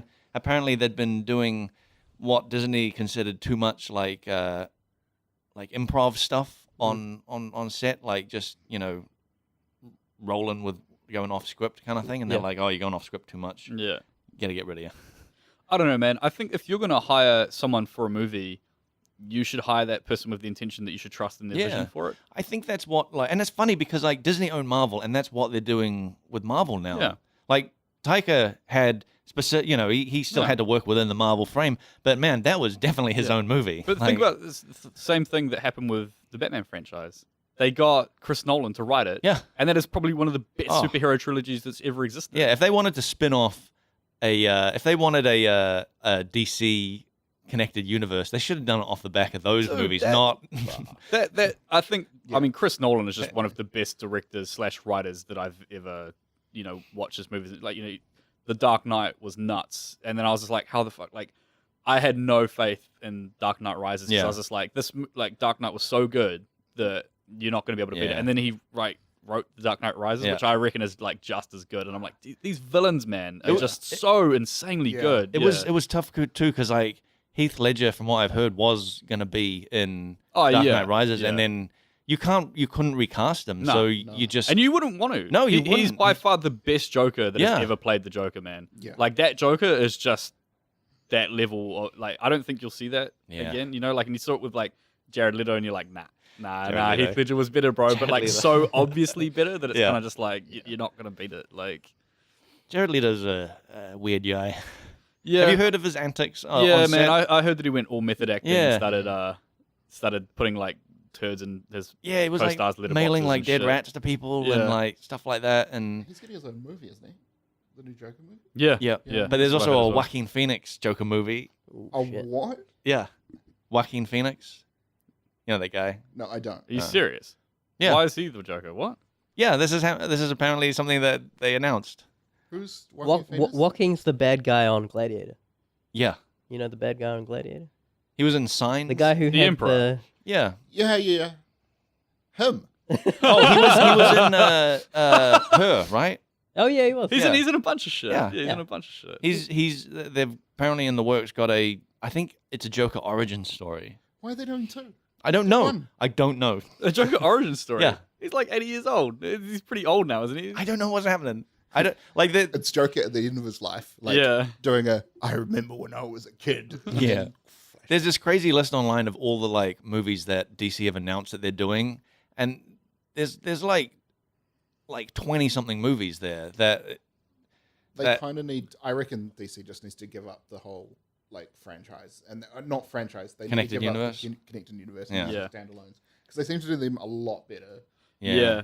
I think it's tough because I think that regardless of what anyone else thinks, they're still trying to compete with Marvel. Mm. Yeah. And you just can't. Like, you're not going to beat them now, bro. They are so insanely. Marvel have just nailed every single thing that they've done, and Yeah. DC just haven't. And you're always going to get Yeah. compared. And Yeah. if you don't match up, even in one or two movies, you're But- always going to be. But the looked thing at is, like those that. that connected universe, when you do it, if it's done well, like Marvel have done, and taken the time to do it, it's just prints money, Yeah. Yeah. and they're like, we need something like that. But with DC, it seemed like they wanted it right away and didn't like build up to it like Yeah. Marvel did. I Like, think the problem that DC made as well was that the Batman trilogy was so good, and it took such a serious note with those movies that they're like, well, if we keep making movies like this that are a bit grittier, then it'll be successful. And it's like, no, those were successful because they were written by a specific dude that is Yep. insanely good at writing. Yep. Yeah. Whereas Marvel has like embraced the comedic side of shit yeah, and just totally nails Yeah, it yeah. with every movie. Like, I never used to like Thor. Ragnarok yeah. turned it around. Oh, I was no- not looking when I heard that there's going to be a third Thor movie. It's like I might even skip it. Yeah. And then you hear Taika's. And then I was like, yeah. And then you're like, oh wait a minute, wasn't even- what's he going to be doing? Like, I thought that the Dark Worlds Thor movie was actually really good. Like, because I didn't like the first Thor movie, and I always thought he was a really boring character. Yeah, It was kind of yeah. just like, whatever, dude. And then I think Cam had just had a super hard on for Thor since he was like 10, and he watched the second movie, Yeah. and was just like, yo, it's really good. And I think I got like high or something like that, and watched it, and was just That's why you liked it. well, no, it was just one of those things where like The ether. yeah, You're it was the just- I ether. think- Whoa, I man. think it was more like I really started getting invested in like Loki as a character because Yeah.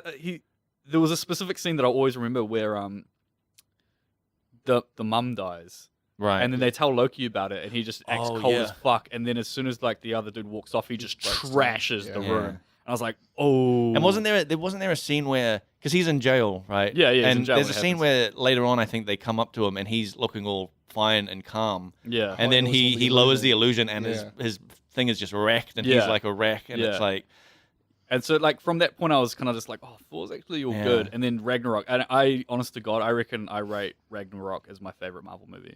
Shit. That movie is fucking I awesome, dude. still love that first Guardians movie, man. Yeah, see, I think if I was to rank them, it would be Thor Ragnarok is my number one. Yeah. I think the first Avengers movie would be Yeah, my second, and then Guardians of the Galaxy. I honestly, I like Guardians of the Galaxy 2 better than 1. I would rate that as my third. Yeah, I'd have to agree. I with that. can't Yeah. I can't like decide which one I like the best.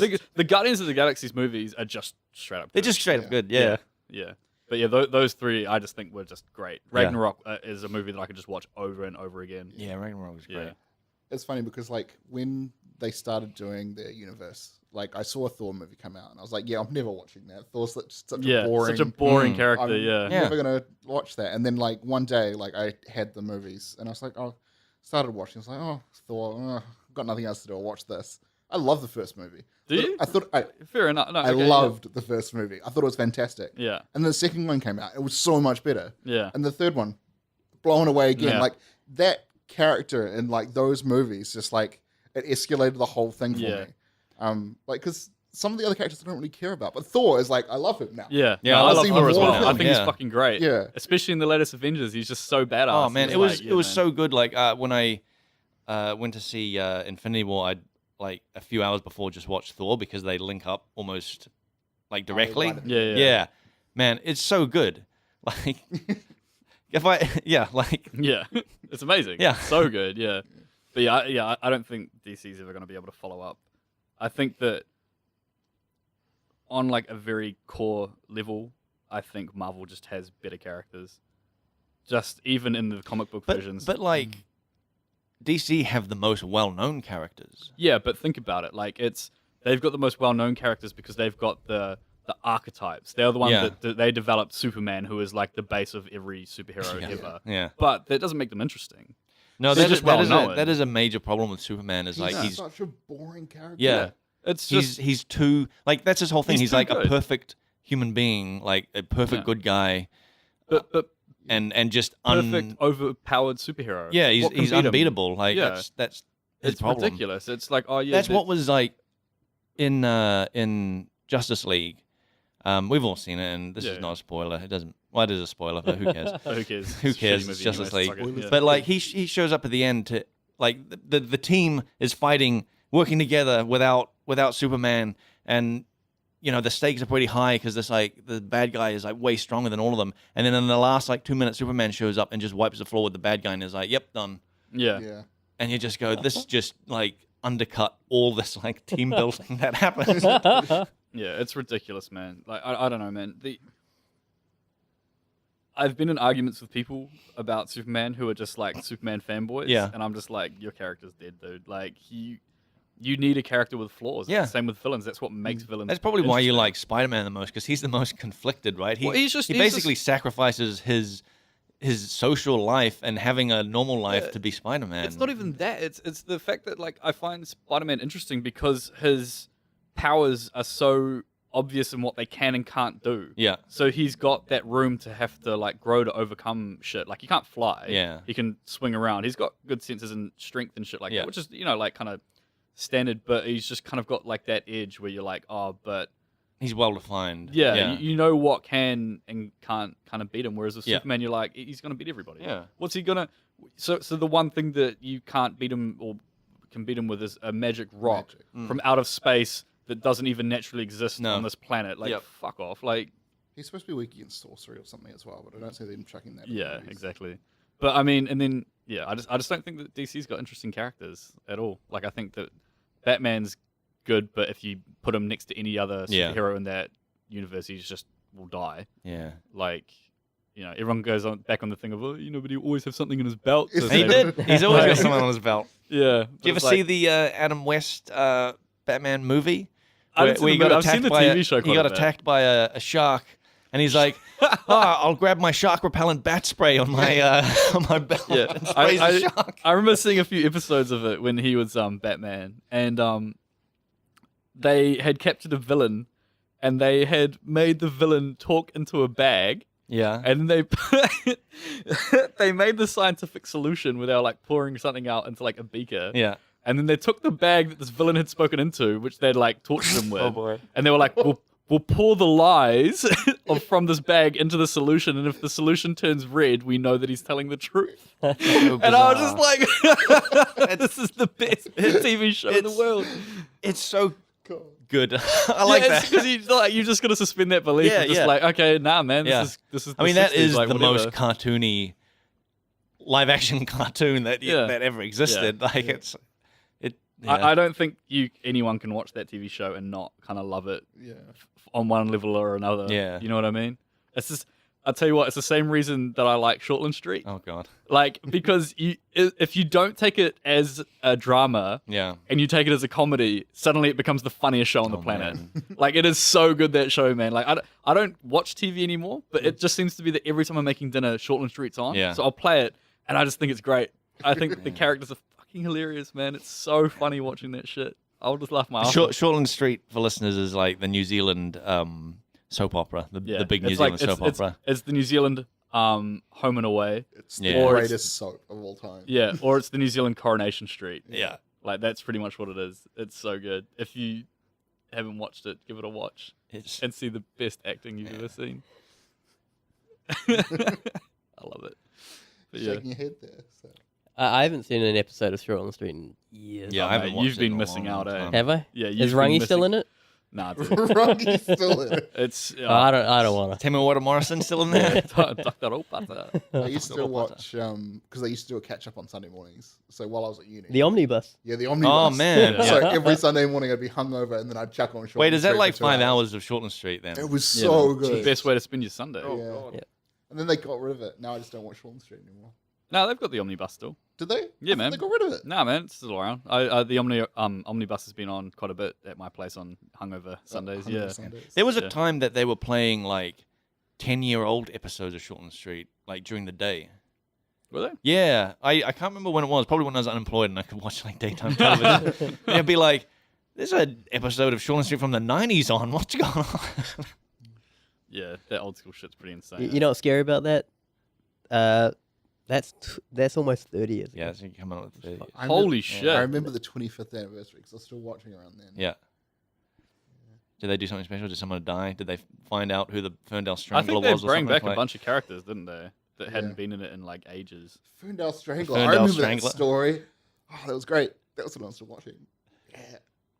Yeah, good old Shorty, yeah. It's God great. damn it. This is such a Kiwi talk, man. Yeah, I know. So we came on here to Even- talk about games, and I'm Even like, Aussies won't have a clue. Like, Talking about movies. you want to reel this back into games because I feel like I've gone on tangents about like yeah, man, you Marvel and guys want to talk DC about games on this video game podcast? Do you have anything? Nah, dude, I've been slack. Yeah. I've been I slack got the a last question couple for you. weeks. Have you played No Man's Sky since they brought out the update? I didn't know that the next. The update. Update? Apparently, they brought out an update, and it's I don't like, think it was There's like a- majority of the game. There's a small update, and then they're doing a big like expansion update. Oh, are So they? most people are waiting for that. Yeah, I've been waiting. I've been Yeah. keeping an eye on that. Yeah, because I remember hearing about No Man's Sky and wanting to play it, and I know you played it, and then I heard it just flopped and everyone hated it, and so I just was like, well, fuck it, I'm not going to get it. It's mostly negative now instead of like overwhelmingly negative on Steam. So it's making So a it's going comeback. up. Yeah, because I think that the small update came out, and a lot of people were quite happy with Yeah. what they'd done. to Every change update it. they've done has been like very positive. Yeah, like- I think that's a good thing. Yeah. like And it's good that they're doing that. It's just weird that they're still running that ARG that I was talking about way back. Oh, really? Yeah. Because I got an email about it from them, and they're like, I don't know, they gave me some code, and they're like, go to this website, and I was like, nah. I know there's an update coming. You don't need to try to surprise me. About are it. they gonna charge for the new expansion? I It's- don't think it's so. free, I Yeah, understand. That's good. Yeah. That's a really good thing. they because, need the yeah, goodwill. You have to run off karma points at Yeah. this point because you bought out a game. They also that's- made a lot of money, I think, in that first initial. Like there were a lot of like man, yeah. there were a lot of, I think, refunds on Steam, but like they still made a lot of money. That probably, and they're a small team, Yeah. so they could be sustained for probably quite a while. Yeah. Has he come out of hiding, Sean Murray? I think he has, but I haven't watched or seen. Okay, because I haven't anything seen him since. Yeah, it was he must have. I would have hated to be. Sean Murray. Yeah, because To be just him. he would have had countless death Like threats. rolling in the bank? Yeah. Well, there was so much hype behind that game. Yeah. Man. I remember like memes coming out and just saying shit like, "I think this will change the face of what games are going to be like," and Yeah. all this. And then it came out and it just flopped. It was. Everyone was like, "What is this, man? Yeah. This is ridiculous!" Like, And the funny thing was, I remember playing it and quite enjoying it and being like, oh, I wonder what other people think about this. And it was just like, oh my god, why do people hate this game? everyone hating on it like insanely. Yeah. Yeah, I'm just like, I don't oh, think yeah, a game this- is any game I've seen has received more hate. Oh, it's than that unbelievable. game. And what was also crazy was like afterwards the amount of early access games that came out, trying to sort of be what No Man's Sky should have been. Oh, yeah. Like, and I bought a few of them, and they were not anything like Yeah. what No Man's Sky should have been. Like, but they got like so many overwhelming positive reviews just because No Man's Sky was so bad and people hated it so much that these guys sort of benefited off that Yeah, hate. yeah, that- yeah. I was really surprised when it released, how it was released, and everyone still thought there was multiplayer in it. And then we didn't know there was multiplayer until 2 streamers tried to make Yeah, up. that's funny. And then the funny like Sean Murray was just like, oh, that's crazy that 2 people would meet so early and Because it wasn't it advertised as you'll probably never see another player. yeah. 'Cause- They said there was like they really in interviews he was like, it's you might see another player, but you probably won't. yeah. That's kind of what they were saying. Yeah, but the way they said it, it implied that you will be able Yeah. to see them Yeah. and interact with them and stuff. It was crazy. But also in interviews, like he, like looking back, like they'd ask him a question of like, "Is this in the game?" and he'd do this like, "Well, I mean, technically there could be something like that." I think that's what got him in a bunch of Yeah. shit away because he kind of like implied that there's going to be all the stuff, Yeah. and then it just didn't end up there, and you're like, what? he was not a good frontman. He was good at building hype. Yeah, I think maybe the game just like built its own I hype. just, yeah, 'cause I it just don't think showed- it delivered on a lot of things Yeah. that I think that it promised that it was going to deliver on, and then Yeah, like I remember seeing. Yeah, no, I definitely remember seeing like interviews with him and talking about like space battle, and he's like, "Oh yeah, we're on the border of like 2 warring factions, and you know, oh, can you change? You know, you probably won't see them. Yeah, you probably won't see them. But there was nothing like that. There's absolutely nothing like that. Yeah, I'm gonna give it another go when the new update Yeah, comes out. yeah.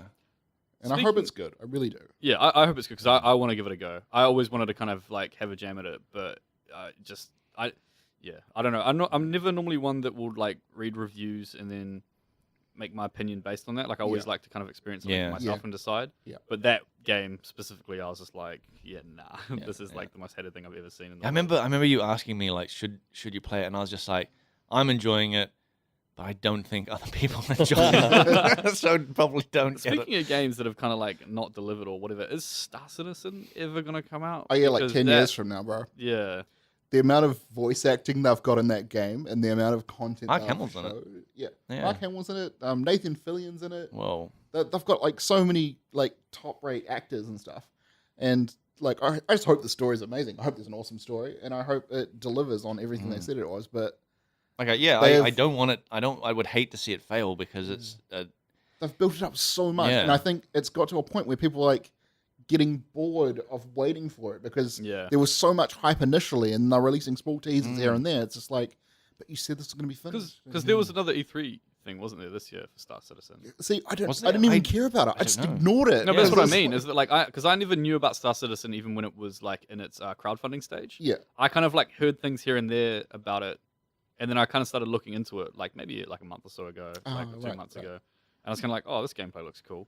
This looks cool, and then I found out like all the shit behind it of like stuff like never being finished, people getting fired, Yeah, there them was, always hiring, but they only got crowdfunded like a Yeah. couple million, like just heaps of there was a point where they had a weird turnover of staff. Like people were being hired and then Yeah, people were yeah. leaving and then like releasing like statements saying that it's a Yeah. oppressive environment to be working in. Yeah. Like it's a I heard they like workplace bullying and all sorts of stuff. I've heard a and lot you're about just that like, as well well, because I mean, the games industry is so small, but even so, the concept art industry is even smaller. Yeah. So like I know quite a lot of people that have like worked at like random studios because there's not very many that can work to the caliber that you need to be in the industry. And a lot of people have worked on Star Citizen and just say the same thing. It's like really controversial where there's some people that enjoy it and then there's other people that just getting taken advantage of. You know what I mean? It's fucking crazy. Yeah. And I think if like I would hate to see it fail because then I think you'd see like a huge tank in Kickstarter funding games.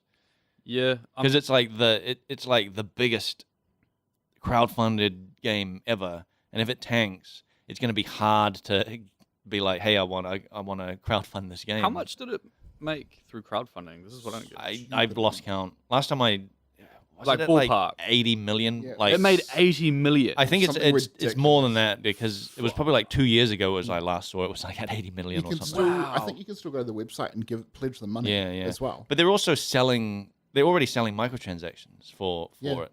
Like I've got a mate that's spent probably like $200 on like a couple of ships. No shit. Yeah, that Okay. he can just look at in a hangar, Yeah. in a asset viewer basically. Harry's SUV. Yeah. yeah. Support the ship, Harry. Yeah. Okay, yeah, I didn't realize it had made that much. Yeah. I thought it was like ballparking at like But 3 million. It seems like it's trying to be all games. Like it's got the Yeah. first person shooting. It's got like the flying around space and there's Yeah, like vehicles, vehicles, and battleships. yeah. But then there's also games like Beyond Good and Evil 2 looks like it's doing a similar thing. Dude, Yeah. Yeah. What dude, about dude? That fucking game, man. Yeah. Like they haven't shown shit about fucking Beyond Good and Evil 2. Was I that, haven't played the did first they show one. any? They have shown. I've seen gameplay. They had a pretty extensive like demo last E3. Yeah, I remember last year. But that one was like you could see that there wasn't any content there as they were like Oh, yeah. flying around the They were island. just flying around this like ship that was docked somewhere. Yeah, you're and just then they oh, like drive out a little bit, and you see there's nothing Yeah, there there's but nothing. procedural like Yeah. islands. That's a major thing if you're like trying to do procedural worlds, right? Yeah. You have to fill it with interesting stuff. If it's just wilderness, if it's like a city on this one giant planet, Yeah. why even bother making a giant planet? Yeah, and this is apparently meant to have like different planets. Yeah, Shit like that. yeah. I remember playing the first Good and Evil. Mm. I can't remember what it was about, but I've got a very firm memory of my mind in taking photos of stuff. Oh yeah. I couldn't tell you Yeah, I what the heard- game was about. I couldn't tell you the story, but I know I spent hours taking photos. I never played it, but I heard the main character, she was like a reporter or something, Yeah. and she was taking photos of stuff. I kind of get the weird feeling that Star Citizen, like I don't know why I feel this way, will come out around the same time as Cyberpunk 2077, whatever it is. Yeah. Is that coming out next year? Dude, okay, all right. I'm glad George you brought this up because I've been listening to Waiting some of all this. podcast. I've been like getting into some of the cyberpunk shit Yeah. just through like other podcasts talking What about about it. The Witcher though? Apparently, fuck. Fuck So Switcher. So apparently, Cyberpunk that demo was demoed on a pretty high end machine. Two 1080 Ti's i7 processor. wow. It like this is a next gen game Mm. being demoed now, Yeah. and so you're probably not going to see it for the next 3 years, probably.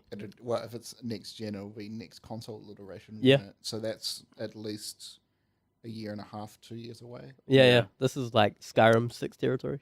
I mean, sorry, Elder Scrolls 6. I keep calling it the next Skyrim as well. The next Skyrim. Yeah. Yeah, it's funny that. Yeah. But it's way out, and I don't know, man. Dude, I want it to come out so I can play it. Yeah. Yeah. So you can shit on it. I've got faith in it, man. I've got faith in that game. Like it's Yeah. weird because I heard about the first person shooter thing of it, and I can understand why people are kind of like, "Ugh, we wanted another Witcher Yeah. or whatever. Mm. Because I felt, at least for me, watching the latest E3, I was just like, some of these games look great, but every single one of them is an FPS. Yeah. Like, and I'm sick of pointing and clicking. Like, I want Mm. to fucking do something else. Yeah. But in saying that, I know how good The Witcher was, and I know what that studio can produce. So I'll put my faith in it for the sake of like, Yeah.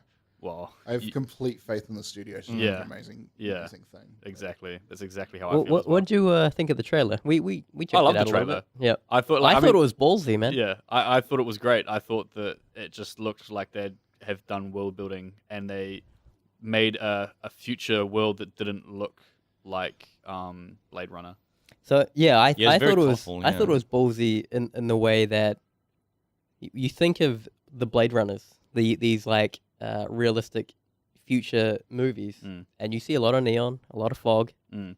a lot of darkness, you know, A that lot kind of shit. Tonal shit, yeah. Shit, a lot of Cyberpunk was in daylight. Like, Yeah, that's you what know, I it liked would about look it. completely badass just at nighttime. So Yeah. I take my hat off to that team to show Yeah, it yeah. like that. I think that was a right move because I think that you've got to I think that builds like a tone of excitement around what kind of world you're going to be in. Whereas Blade Runner, you're meant to feel dark and oppressed, and I Yeah. don't think that would have worked for that Oh, type of game. The thing is, like, they can go dark, you know. Yeah, they can, but they've left room for that humor to kind of be there because you can kind of see what kind of world it's going to be. Yeah. Whereas Blade Runner, you're not supposed to laugh at anything. What I didn't like was lack of like drones and shit. There's lack of aerial stuff in that trailer. Bro, it's the future, bro. What if drones don't exist anymore? What? There's Come on. Cool. Bro, there's area regulations by then. Oh yeah. Yeah. Fuck. Get rid of them. You just It's want it to meant be to like be- the Jetsons with it's bloody meant to be cars and lawless, traffic man. jams. That's a and- game that It's should be meant to made. be goddamn lawless. I want some fucking drones. And it sounds like you can't pilot like air vehicles in Cyberpunk. Have you heard? Where are this you shit? hearing this? No. Is Yeah. this that? Podcast? Is this Yeah. in the trailer? Because the guy Uh, didn't get in a vehicle. Like the other video game podcasts I listen to is like Giant Bomb Yeah. and Rebel FM, basically. And yeah, through one of those two, Oh yeah. they talk about it. And so if you're getting one of they show this one flying vehicle in that trailer, and apparently as soon as you get in it, it's just on like a course, which hey, I don't know. I'd be that's some surprised bullshit. if there wasn't a flying Drones? section Okay. because the horse in Witcher, he could be on autopilot if you're on the road. Yeah. And then you go off the road and it's all you're off I the kind of rails. feel like that if they're going to do anything like that in that game, you're going to have something like a hover bike that you can use to kind of get around certain areas of the city. But if you're going to fast travel, It'll be yeah. yeah, Yeah, I can imagine makes that. sense. The fast Yeah. travel being like Because otherwise you got to turn it into almost like some GTA. yeah, and then you've also got to incorporate the fact that you're going to be in a 3D space from that point. Yeah, you're as well, flying, you like, know, yeah. like yeah. Yep. And they just don't have that technology at Well, CD it's not, Projekt it's Red. not you even reckon? that. I just think that it's a thing that can quite easily mess up a lot of gameplay mechanics. Where it's become GTA, and I don't think that they want this thing where you're flying around in a spaceship just plowing into pedestrians. Well, yeah, there's know what I reasons mean? for it. Yeah. Bro, For sure. plus it's the future. Like there's self-driving cars by then. Oh, you reckon? Yeah. Yeah, but they've got all this crime too. Yeah. It's the future, And crime exists. Robocop. air Everyone regulations. follows the rules, but there's crimes. everyone follows the road rules. They're heavily enforced. Yeah. Nobody cares about if you're doing drugs or selling stuff, but I swear to God, if you break the Yeah. speed limit, you're in jail. Yeah, Yeah. the car will kill you. It'll release gas if you like go off the road or speed. Yeah, I'm excited for that game. I'm excited for that and The Last of Us 2. The Last of Us 2, I can't wait for, man. Yeah. I love that got controversy as well. Because of What was the the kiss. controversy about it? Fucking man, it was just so dumb. Like it was I don't take a side when it comes to like the social justice type of thing because Right.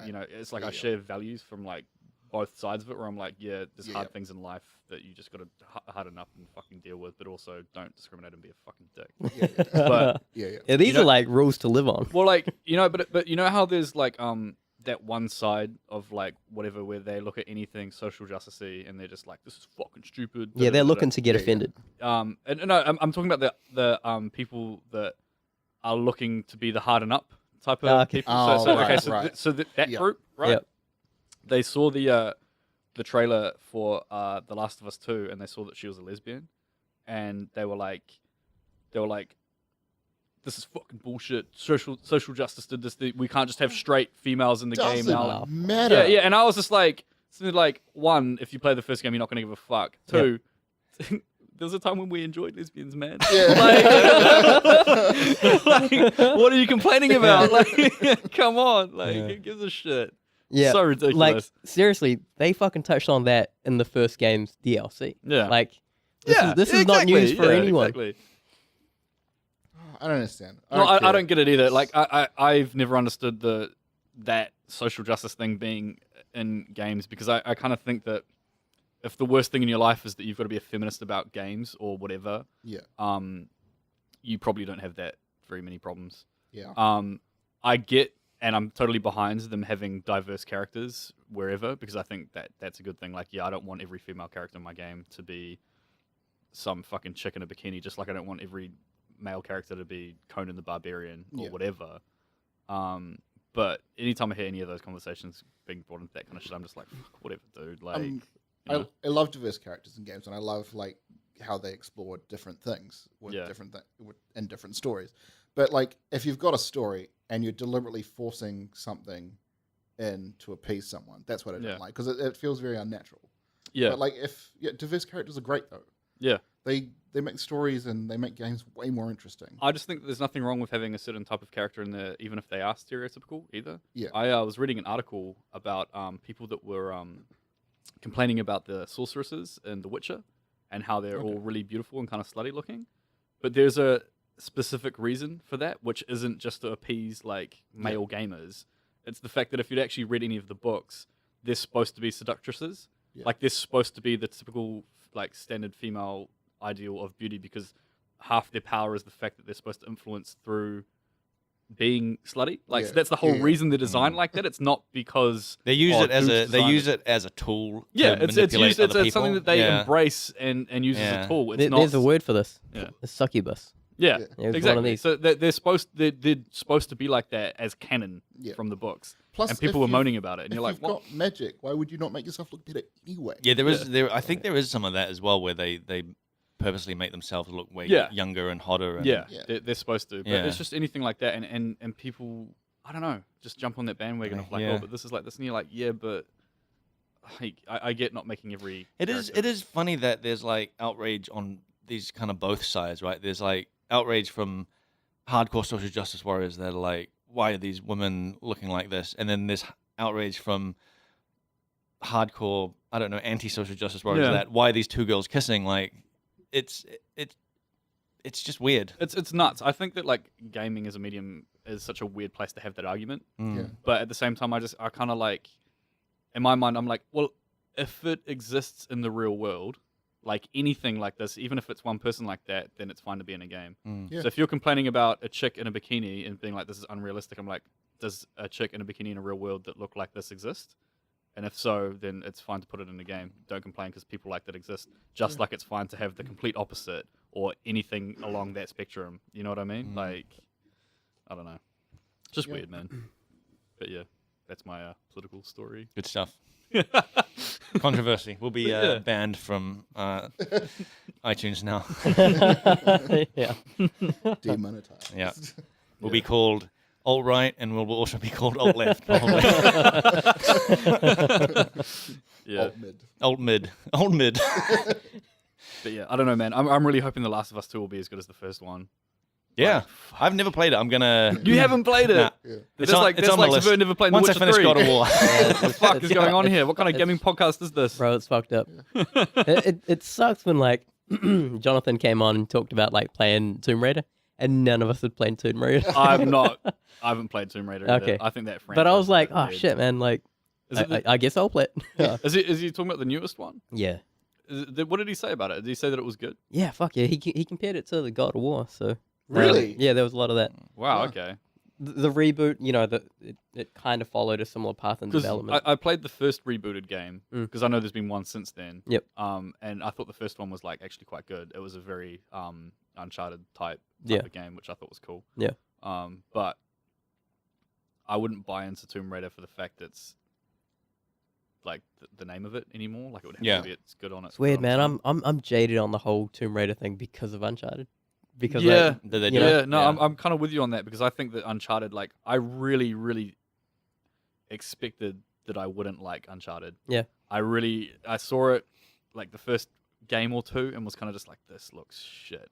Like, because I never really liked Indiana Jones or anything like that. And I was just like, whatever. And then I think I played one of them. Yeah. And it might have been Uncharted 3 or 2 at one point because I picked it up on sale. Yeah, 2 I was was like- huge, man. And I was just like, this is fucking awesome. Yeah. This is like one of the best games Like ever. cinematic as fuck. Yeah, back, man. yeah, playable cinematics that were just great gameplay elements. I've just avoided it as Uncharted series as well as the Tomb Raider series, just because it's not It's not something I can see myself playing. or Oh, enjoying. I totally felt the same way until I played it, and then I was just like, "This is fucking amazing." It's actually really good because it does look like you're just Indiana Jones. Yeah. You know what I mean? And I was just like, "That's just dumb. You can do so much cooler stuff with games, but it's so well made and so well thought out, Yeah. and the actual design, like the level design, is just insane. Like how the puzzles work and all that kind of stuff." I was telling a guy at work that I always hated the climbing in Tomb Raider, and I've only played that first of the reboot or whatever. And I was like, yeah, the climbing sucks, and like sort of not knowing how they can improve it, just calling it out as like it felt like shit. Mm. Then I play Uncharted 4, and that climbing felt fucking fantastic. Where wherever you're pressing on with the movement stick, his arm kind of comes out and reaches out for it. Yeah. And so you get this visual feedback of Nathan Drake reaching out for a thing that reflects what you're actually pressing. Don't Whereas- they do that on Assassin's Creed as well? I haven't played an Assassin's Creed game since 2, but they didn't do it in the first Tomb Raider game. So Yeah, okay. How was the that's climbing in that first Tomb Raider game? It was just like you could see where you were. You could see I obvious think she handhelds might have and you leant just- a certain way. Yeah. Maybe. I think it's probably I can't remember what it was Yeah, I like, can't but I remember think either. that anything in like any sort of like bare rock face climbing, you've got those painted Yeah. little handholds. It's funny you that can like see it. every game has almost the same like what do you call it? Like It's like a design solution. yeah, it's Yeah. just like painted like running paint or like running bird crap or something Yeah. like that. Like Yeah. Horizon's got it, like Tomb Raider has it, like Yeah. so many games just have Yeah.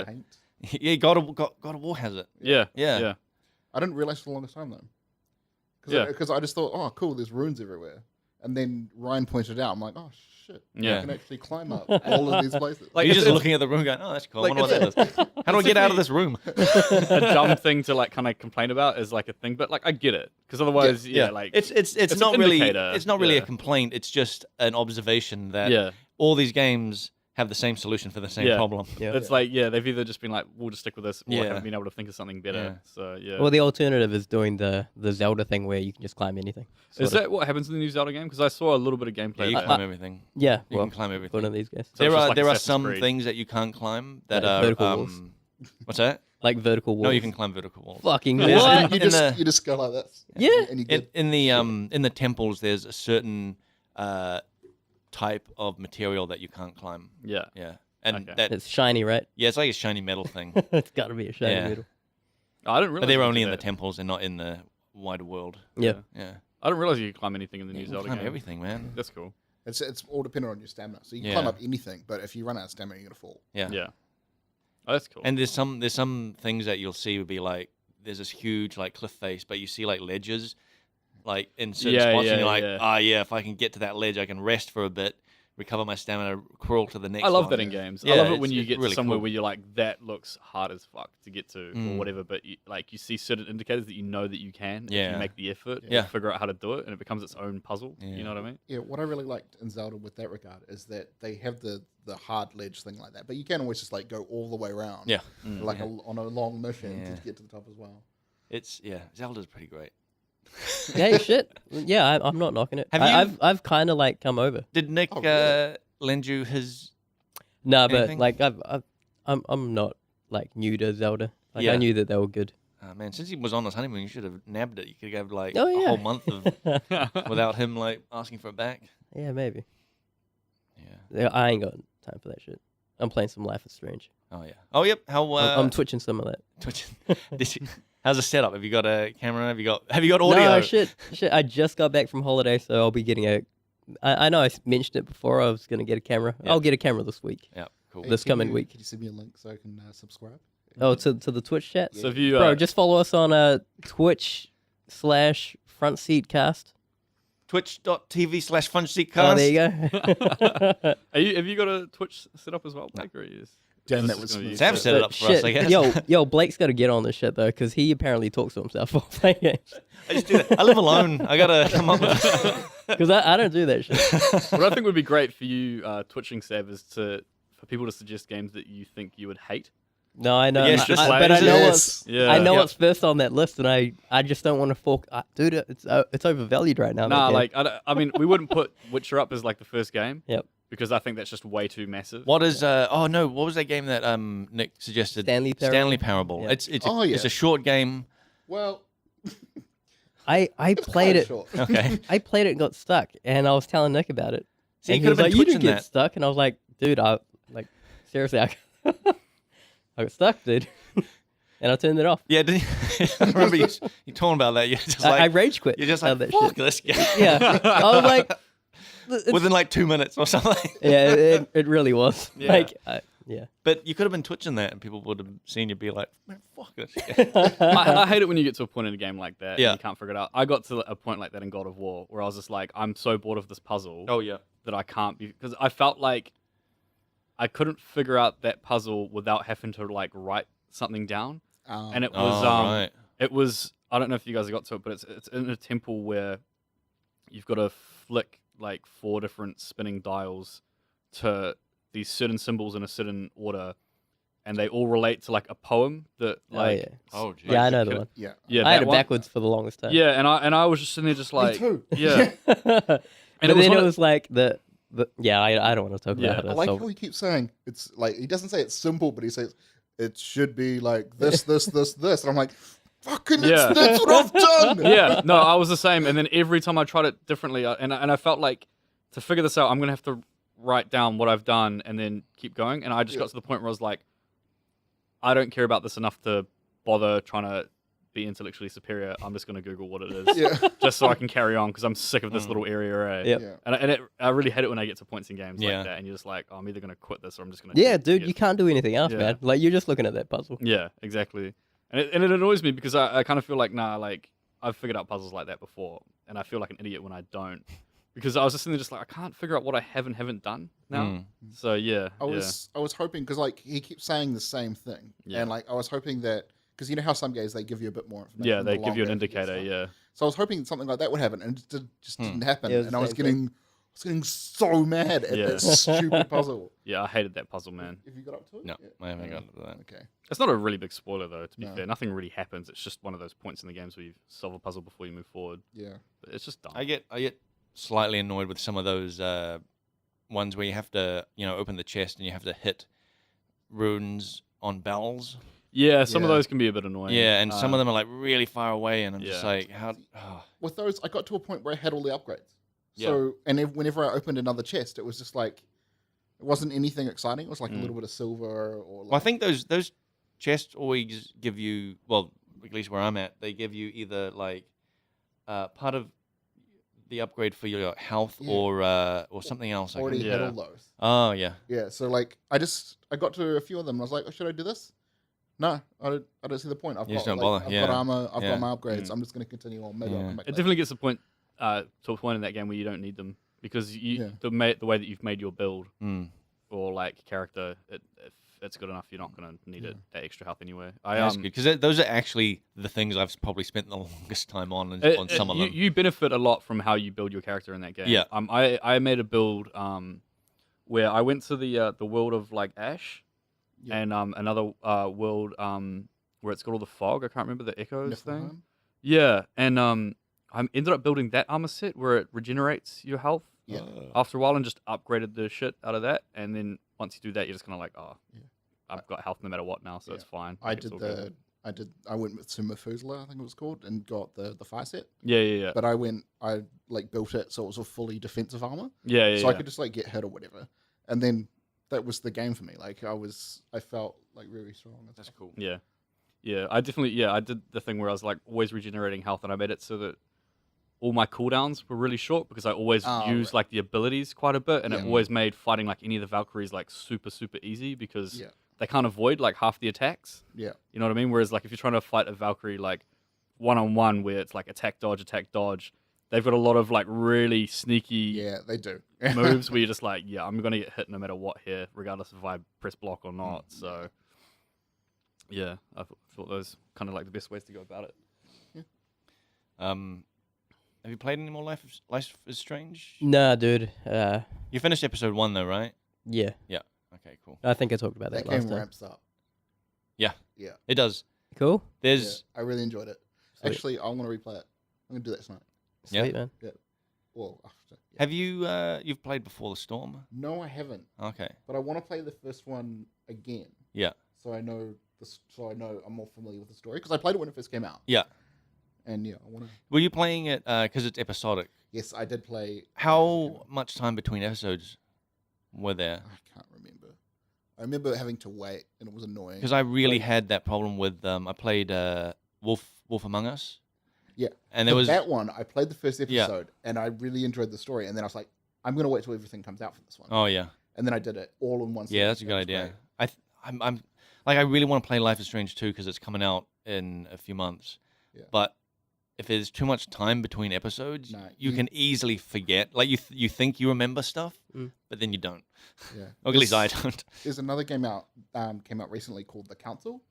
Yeah, I actually was looking at that, and it's I only got bought 2 it. episodes, I right? bought it with Yeah. one episode, and I thought I was buying all 5 Yeah. because I hadn't heard of it before. So I started playing the first episode, and then I got it, and then I got halfway through, and I was like, "Hold on!" And so I googled it. I'm like, "Yeah, I'm just gonna. I bought the game. I'm just gonna Yeah. leave it here until all 5 are out, so I can do them all at once." Yeah, 'Cause I saw that as well, and Yeah. saw that I think 1 or 2 episodes are out. 2 are out at the moment. Yeah, and it looks interesting. Yeah, because That you've game. got It's- like skills, and you have upgrades, Yeah. and you can approach things in different ways. It's like they've taken that like whole Telltale mechanic and done another twist on it. which And is the setting looks cool. It's like this dark Victorian like secret society type of situation. And Alright. I think one of your mother died or something, and now Yeah. you're part of it, and then Shit. everyone's like trying to kill each other. Yeah. Jesus. It's a It Alright. seems like a real like Cluedo in a house Right. kind of thing. Yeah. Like everyone's kind of like secretly trying to kill each other or do something, and there's some dodgy stuff happening. And How many episodes is there in the original Life is Strange? 5. 5, yeah. And how long is the game, like overall? I think like maybe 20 hours. Well, that's not bad. You eh? can boost through it because there's a lot of optional stuff, like a lot of optional pictures and stuff. You can Yeah, do. I tried not to get too because like she has a camera, and the sort of collectibles in that game is like finding places to take pictures of things. Yeah. And there was a point where I was taking that way too like seriously, and it was taking me out of the game of being like Yeah. I'm searching around for these like Yeah. collectibles basically, and I Yeah. had to just sort of ignore that because it was interfering with my enjoyment of the I get game. that with RPGs all the time. Yeah, Where yeah. I'm just like on a collectibles mission to go and just Yeah. find as much shit. And with that game, it's like because it's story driven, you can be in an area where there'll be a collectible, and if you miss it, you're not going back there. yeah, yeah, yeah. You can like that game does let you go back afterwards though. Does it? Yep. What, replay it? Yeah, you can replay certain scenarios, but I think you can pick the exact point. Oh, okay. So you can just go through and collect all the things and What I did like about that game is that, like with the Telltale games, they're very like, this is one decision and it will cause this. This is another decision which will cause this. Yeah. Like they're very clear in this will this and this. I played through Life is Strange, and then I was reading something, and I was listening to a video about someone talking about like some of the story, and I was like, what? That couldn't have happened. That didn't happen in my game. Like what? And then I was like, I looked it up and I was like, holy shit, I did not even realize that this was a path Yeah. that could have been taken. Well, This was a- what's interesting is that at the end of each episode, it gives you like, a percentage of like who made the same choices as you kind of thing. Yeah. And there were some of them where I'm like, I didn't even know that was a choice. yeah. Like, yeah. There was a game like that I played like way back in the day. This was kind of like a forerunner to something like that, and it was on PS2. I can't remember what it was called, but it was like a Groundhog Day game. oh yeah, And I must have played through that like 4 times, and never ever was able to find the alternate decisions oh yeah. to doing anything. Was this like a time travel Yeah, mechanic? yeah, Yeah, because I think I know what one you're talking about. yeah. I found it at a video store once, played it, loved it, took it back to the video store. It disappeared. Any idea what it Have was? been unable to find a copy since then. Yeah, It sounds like an urban legend. it was kind of man. What was it called? Because it was kind of like it wasn't anime, but it was kind of like that. I feel like that kind of genre-ish, like Huh. a Japanese game Yeah. where it's yeah. It was a Japanese style. But I could never ever figure out where the alternate options were to Yeah. do anything, and it What never did you gave actually any do in hint. it? Huh? What did you actually do in it? Like, what was the game? You were supposed to play? go around and I can't even remember what it was about, bro. It was so weird. Like it was such a weird game, and then like you'd get to the end of it, it was like you got ending D, and I got ending D like 4 Yeah. times in a row, and I'm like, but you didn't give me any other options to do anything. Like, how was I supposed to know? Like, there's no indicators Yeah. here. Like, it was really bad design. Like, it was, Huh. I don't know. Maybe I was just dumb, but I don't know. I know. Yeah. Are you trying to 'Cause look it up, there's Jake? Yeah, I'm trying to look it up. There was like an alchemist in it, and like Yeah. there was a daughter, and then you jump between time periods, and it was Yeah. it was like a complicated story. Yeah.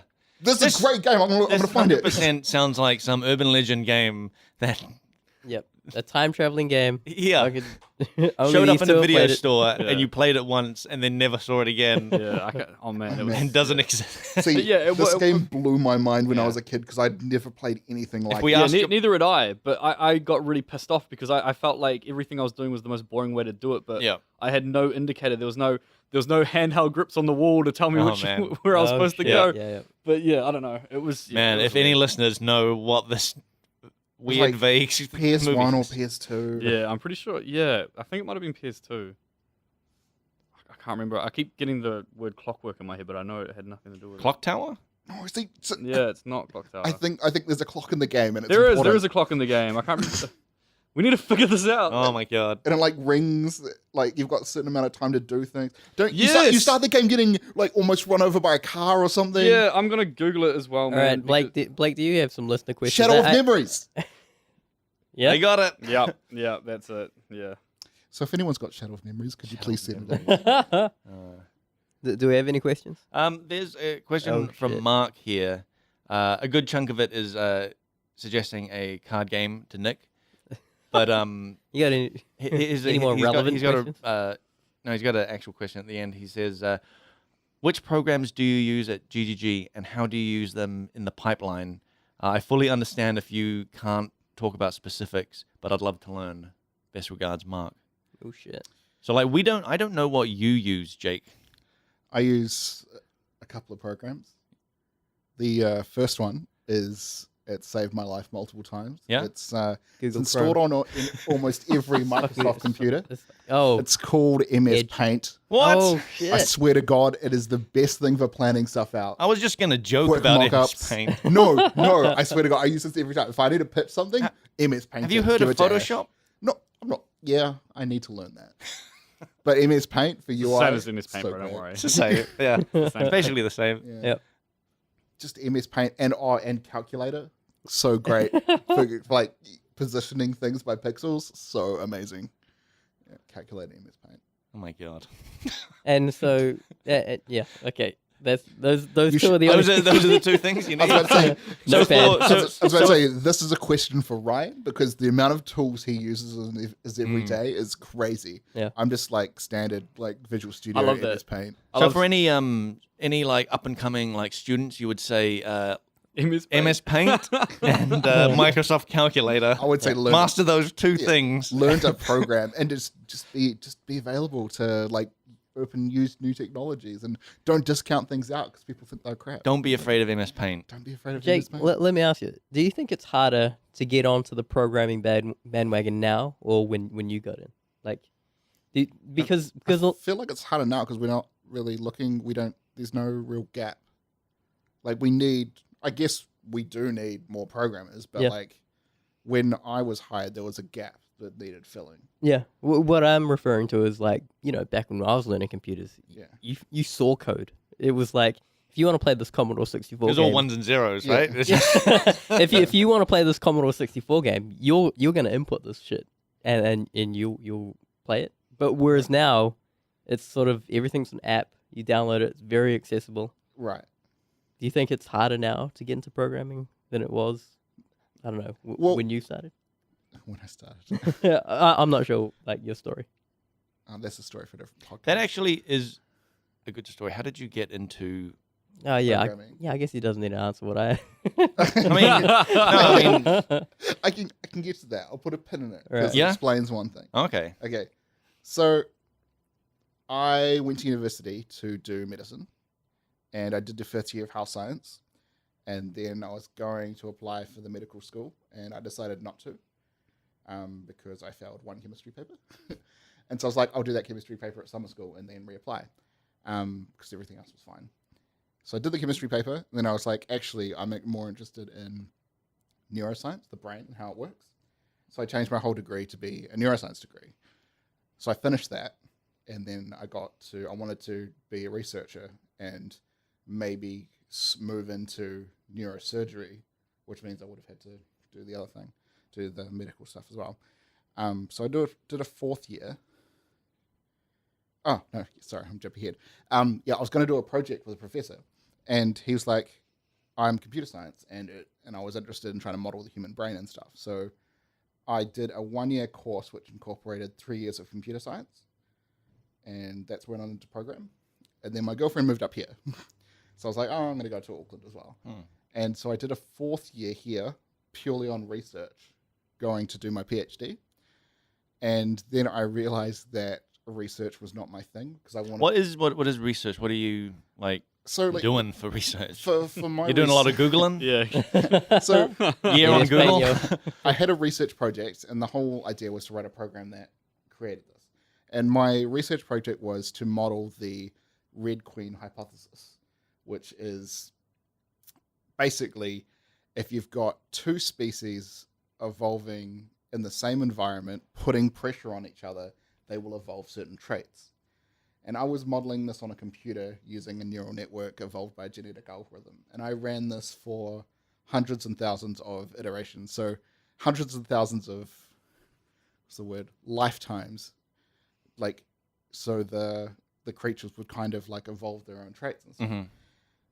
That was an interesting project, but it's like I felt like it was a couple of month project, not like, okay, sweet, this is what I'm gonna spend the next 4 years of my life doing. More creatures. More different creatures. Mating them in different ways. And I was like, no, I don't. Yeah, that's okay. And then I saw, and I was like, no, actually, I want to do something practical. And staying at a university is not something I want to do. I want to go out there and actually do stuff. And then I saw that MDS was a gaming, like an art and programming course that you could do for video games.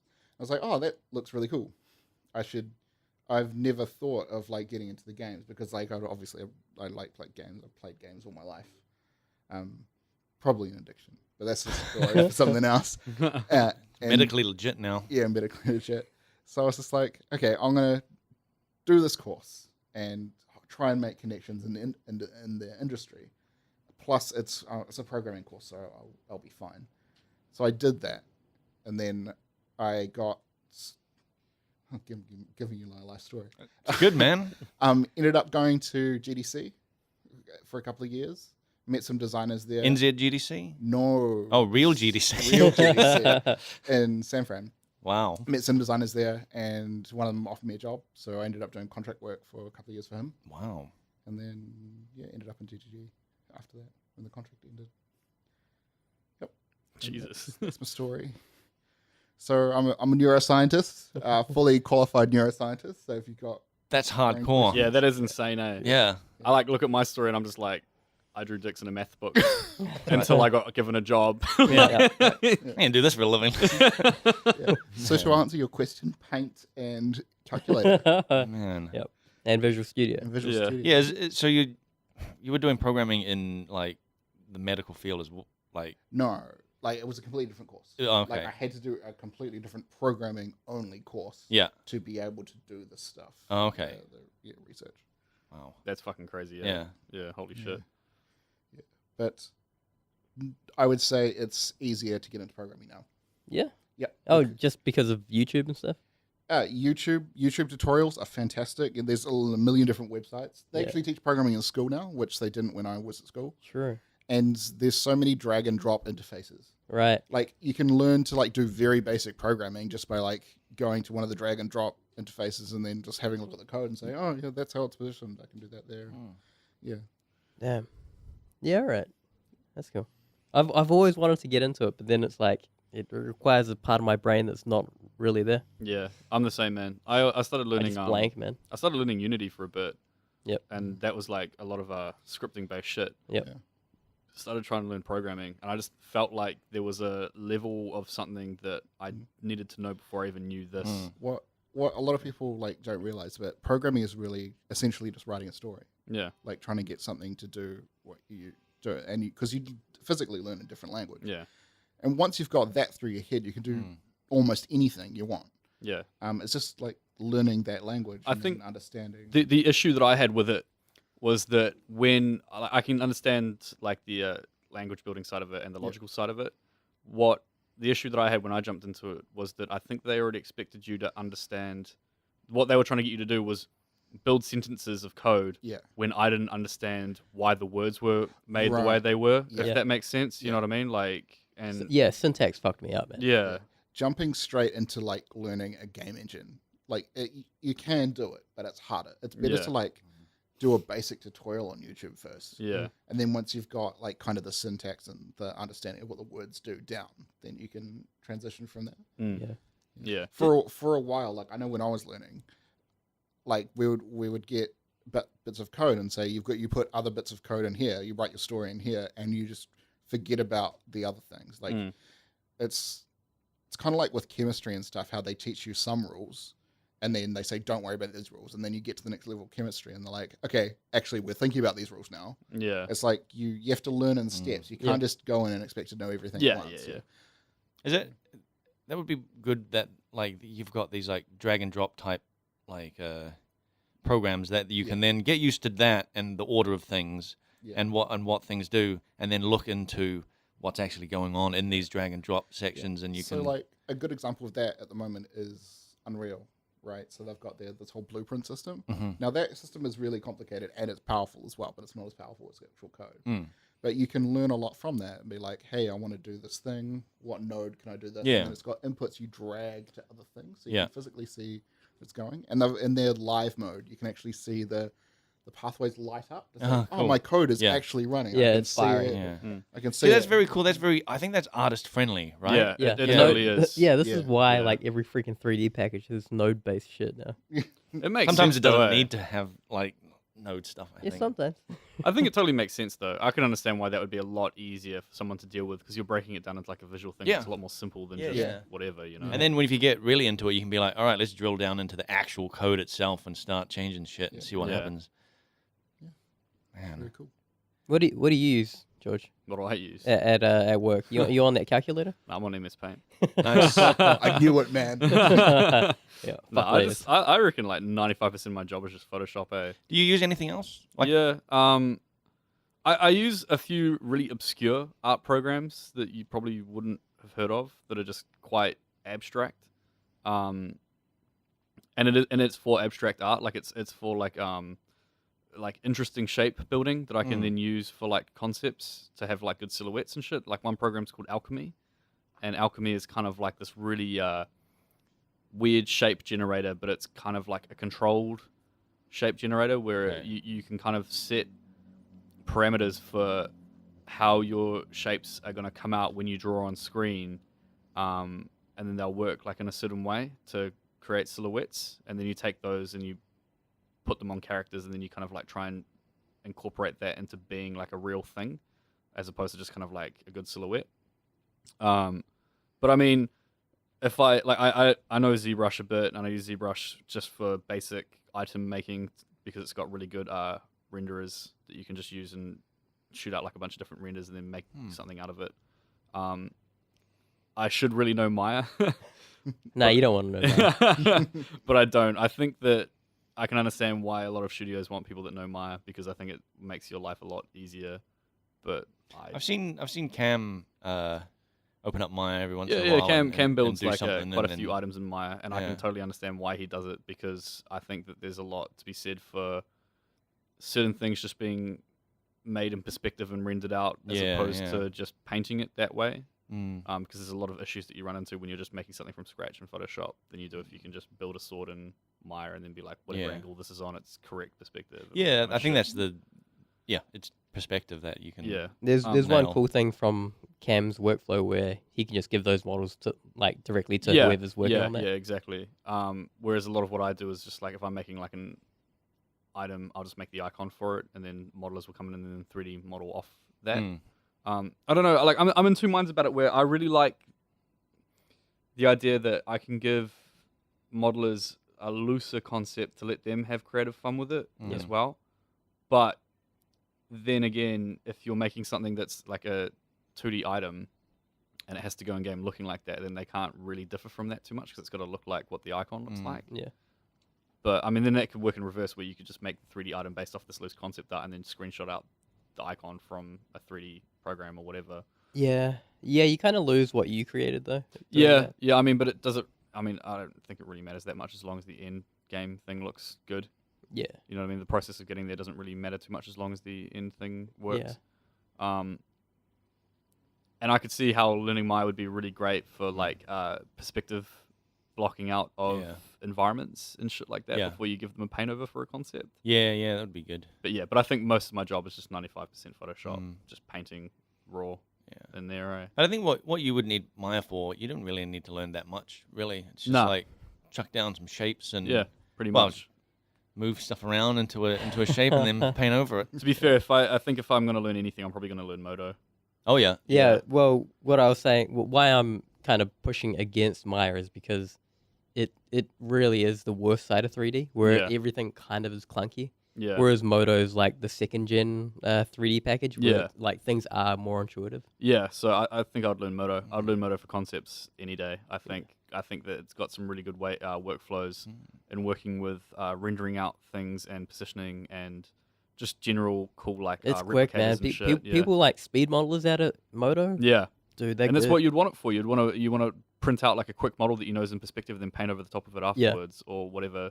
It's got some really good lighting and rendering things for quick 3D models that just look awesome at the end. Yeah, they also have in Modo that Maya doesn't have is like a PBR material. Yeah. Which is like real stupid because like if you want to do that kind of stuff in Maya, you need to use like an external renderer. I don't know what it is, man. I just find like I find Maya really daunting to look at. It is, man.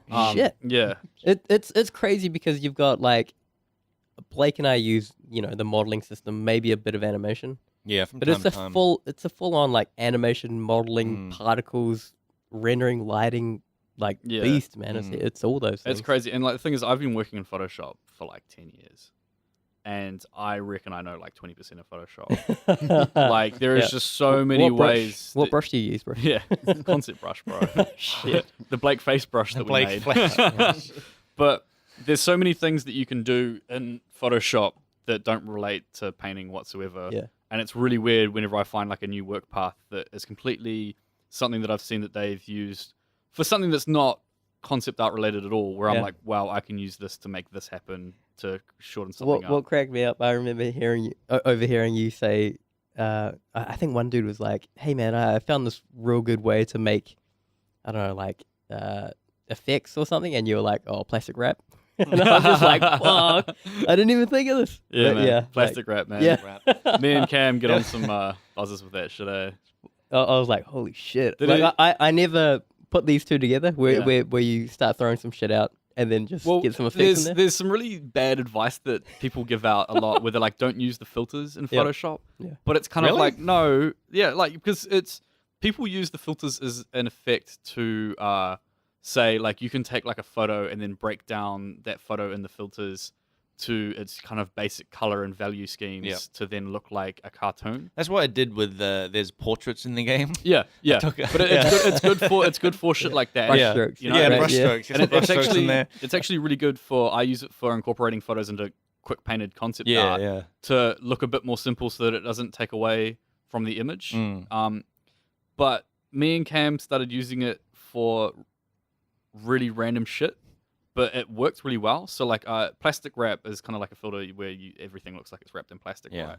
But what it actually does is that gives you really good specular highlights. And when you've got to paint something that's like guts or whatever, Yep. it works perfectly Yeah. for that. And so we started painting like all this gory stuff because you got to do that in PoE, and then adding plastic wrap to certain things, and it just made it look amazing. But if you were in art school, That's how you not they'd to be do like, that. that's blasphemy, like whatever. Yeah. But we and Cam got on a buzz of like plastic wrapping almost everything for like Yeah. 2 months, where we were just like getting all of our specular highlights through this Yeah. filter and just erasing what we didn't need and leaving what we did, and it made everything look great. Oh wow. But it's like we told you about when we were adding jelly beans Yeah. to everything. This was for. I heard this specifically for gems, like Yeah. new gems. You to like grab some jelly beans and Yeah. So for all the listeners that don't know how it kind of like in PoE, we've got a bunch of gems, and normally what I would do is instead of painting it out, I'd find some stock images and just use them because you would take them to such low resolution that you wouldn't know where it's from anyway.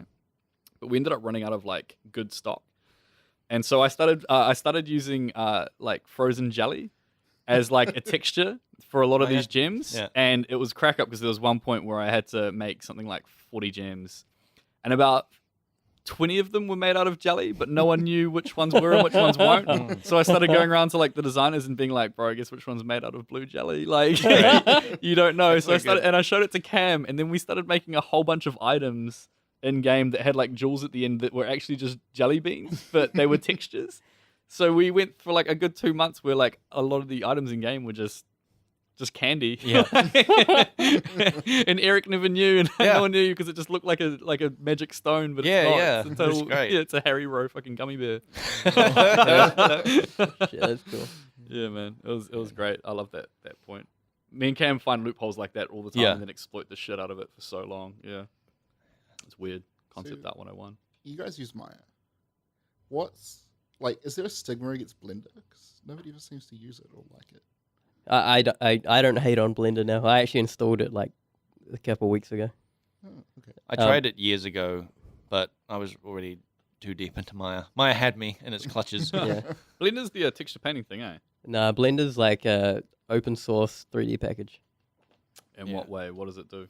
It's just like a Maya. It's trying to do like, right now it's doing modeling, texturing, sculpting, rendering, Yeah. lighting. It's doing all that. Is it And it's- better than Maya for workflow? Oh, fuck. Well, the thing is, a lot of studios that use Maya and 3ds Max are established studios with that workflow, that Yeah. pipeline. Okay. And so, like, Weta, Pixar, Yeah. they all use Maya. And it's the thing of, like, they're not going to move to Modo because they've got all these tools in-house Yeah. that run They've on already Maya. built those tools for it for Yeah. years. Yeah. And we're pretty much that like that now, where we're very much dependent on a Maya workflow. Like, tools that we use in-house rely on Maya. Yeah. You know? But yeah, Blender's badass. Like, if you don't have resources to get Maya or Modo, shit, like Blender's like the best thing, and it's really like a fully packaged thing now. If you were to start a studio, what? Me? Yeah. If Fuck. you were to tomorrow quit GGG and start your own studio, Yeah. what 3D software would you use? The thing is, I've got a Maya license now,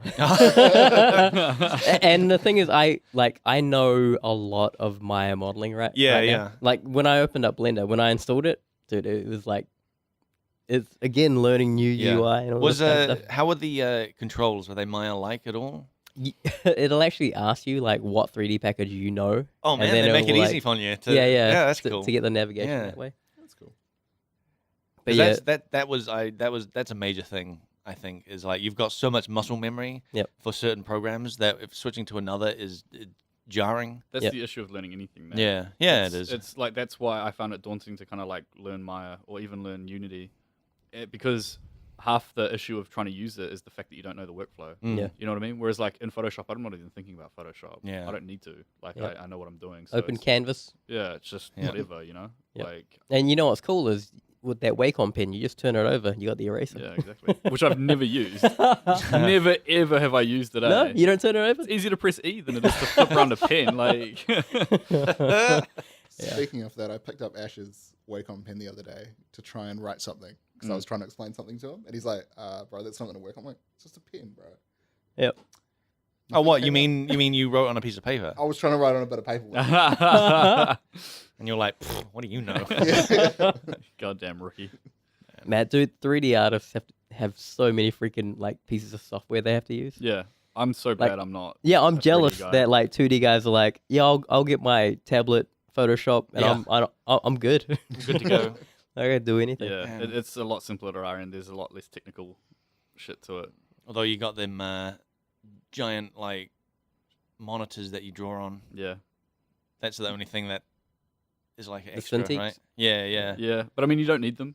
Yeah. Like, Yeah, I, but you look way pro if you got one. I got one because I don't know. I hate drawing fine tuned shit on a tablet because it didn't really feel like it's responsive as it should be. So I don't know how. Like I know it's just a practice thing, but I never bothered to learn it. Like it was, I could paint environments on a tablet, but I couldn't draw good line work on a tablet.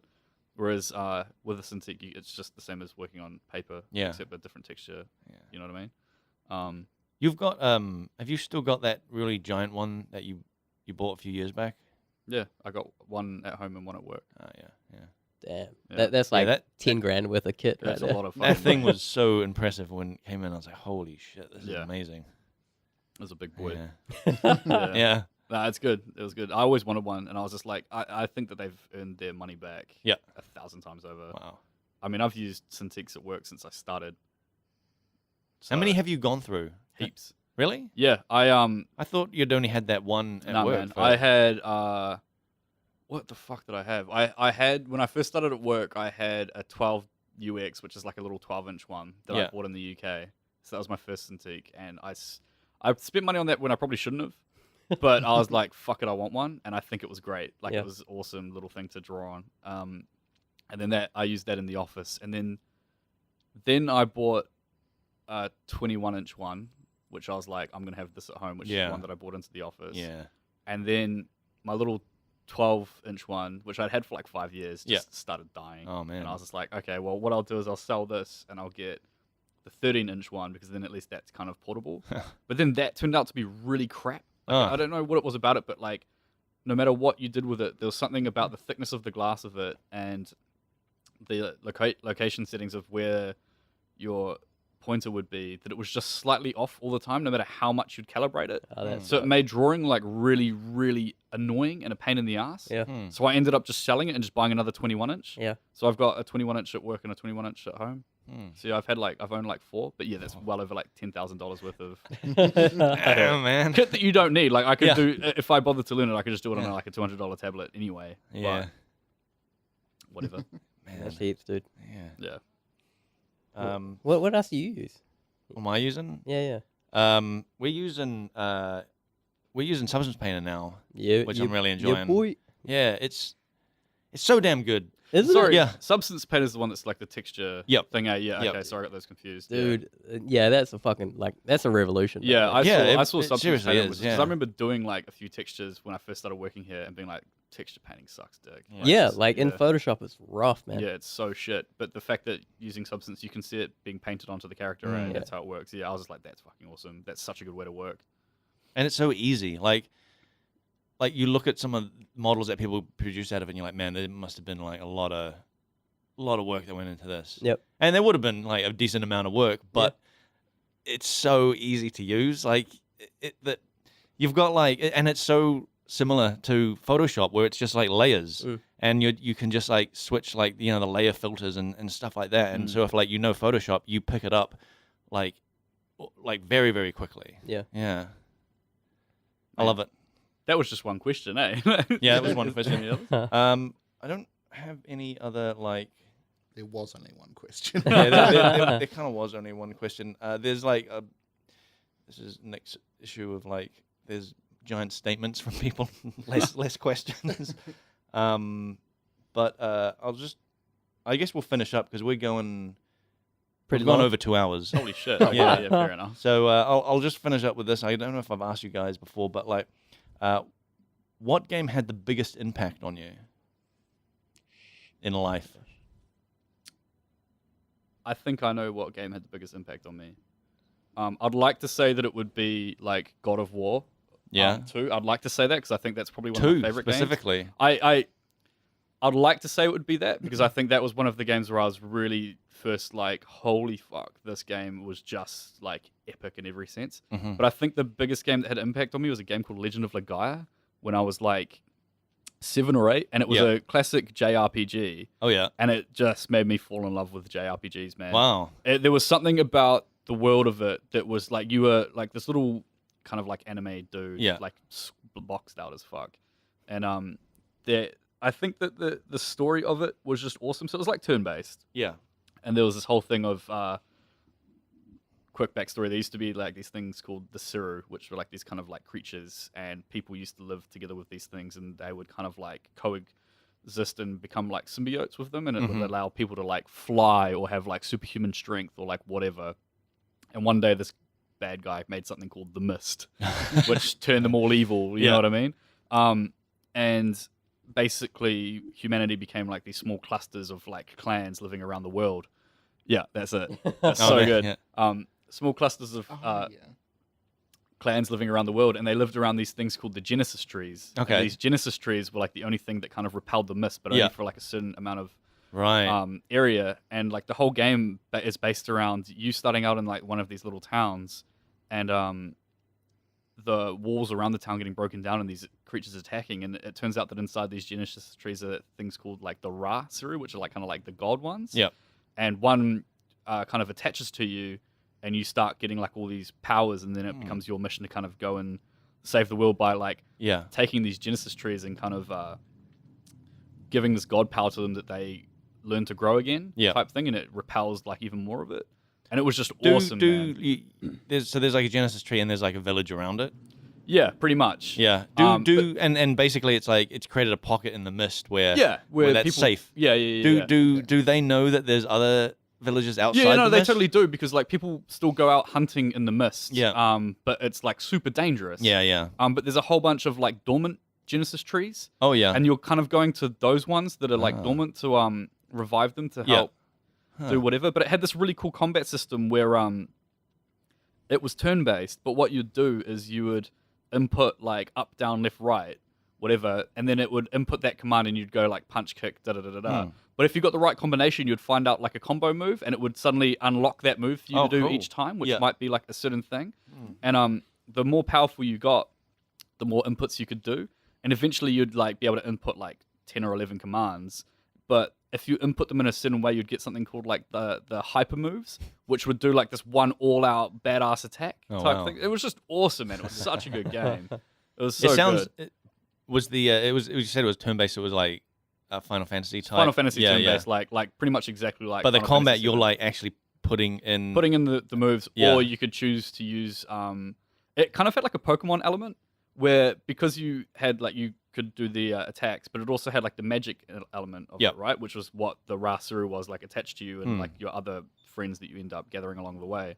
But what happened was you would fight certain creatures and you would absorb their power, and those powers might be like healing or like devastating attacks or like whatever. So instead of using like a physical thing, you could just use the magic that you would absorb from fighting this many creatures and just do whatever. But I think that had the biggest thing, because I think it opened up my eyes to the whole fantasy type genre for video games that kind of made me really like Final Fantasy 9, 10, everything else. Was it the kind of thing where you thought like before that you thought video games were one specific thing? No, and then you played that and you're like, oh my god. I've always been like up until playing Overwatch, I was always a dude that always played like single player type games. Yeah.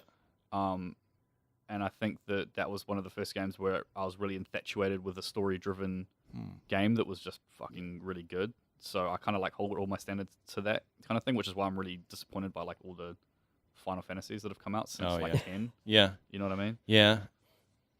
So, yeah. But yeah, I'd say that. Definitely. Wow, you, Jake? Star Ocean, the second story. It was also a JRPG. Yeah. Oh, man. Shit. Like pretty much before I'd played that, I didn't even played like Sonic Mm-hmm. and like other Sega Genesis games, like, and then some Mario and stuff. Yep. So you're like, video games are platformers. Yeah, and so I played this, and it just had like it was an amazing story that I got super into, and like it had a large ensemble of characters who were completely different in every way, like. They also had there's so many systems. Okay, okay. So first thing, you could choose between two characters to start off with, either this girl or this guy. Revolutionary. Yeah, wait, and they obviously they played the same story, but they had different perspectives of this whole thing. Oh, okay. And the girl was like a native to this planet. Yeah. And this guy was like, he was like pretty much exploring space, and he got separated from his crew, and then gone back in time and ended up on this planet doing all this stuff. And then there was this guy who was bonded with two dragons, and he had dragons. Oh my god. He was cool. Anyway, all the characters were really great, and the story was really great. But they had this system, this private action system, where you'd go into a town, you'd do the story, whatever, and you'd go back and go away.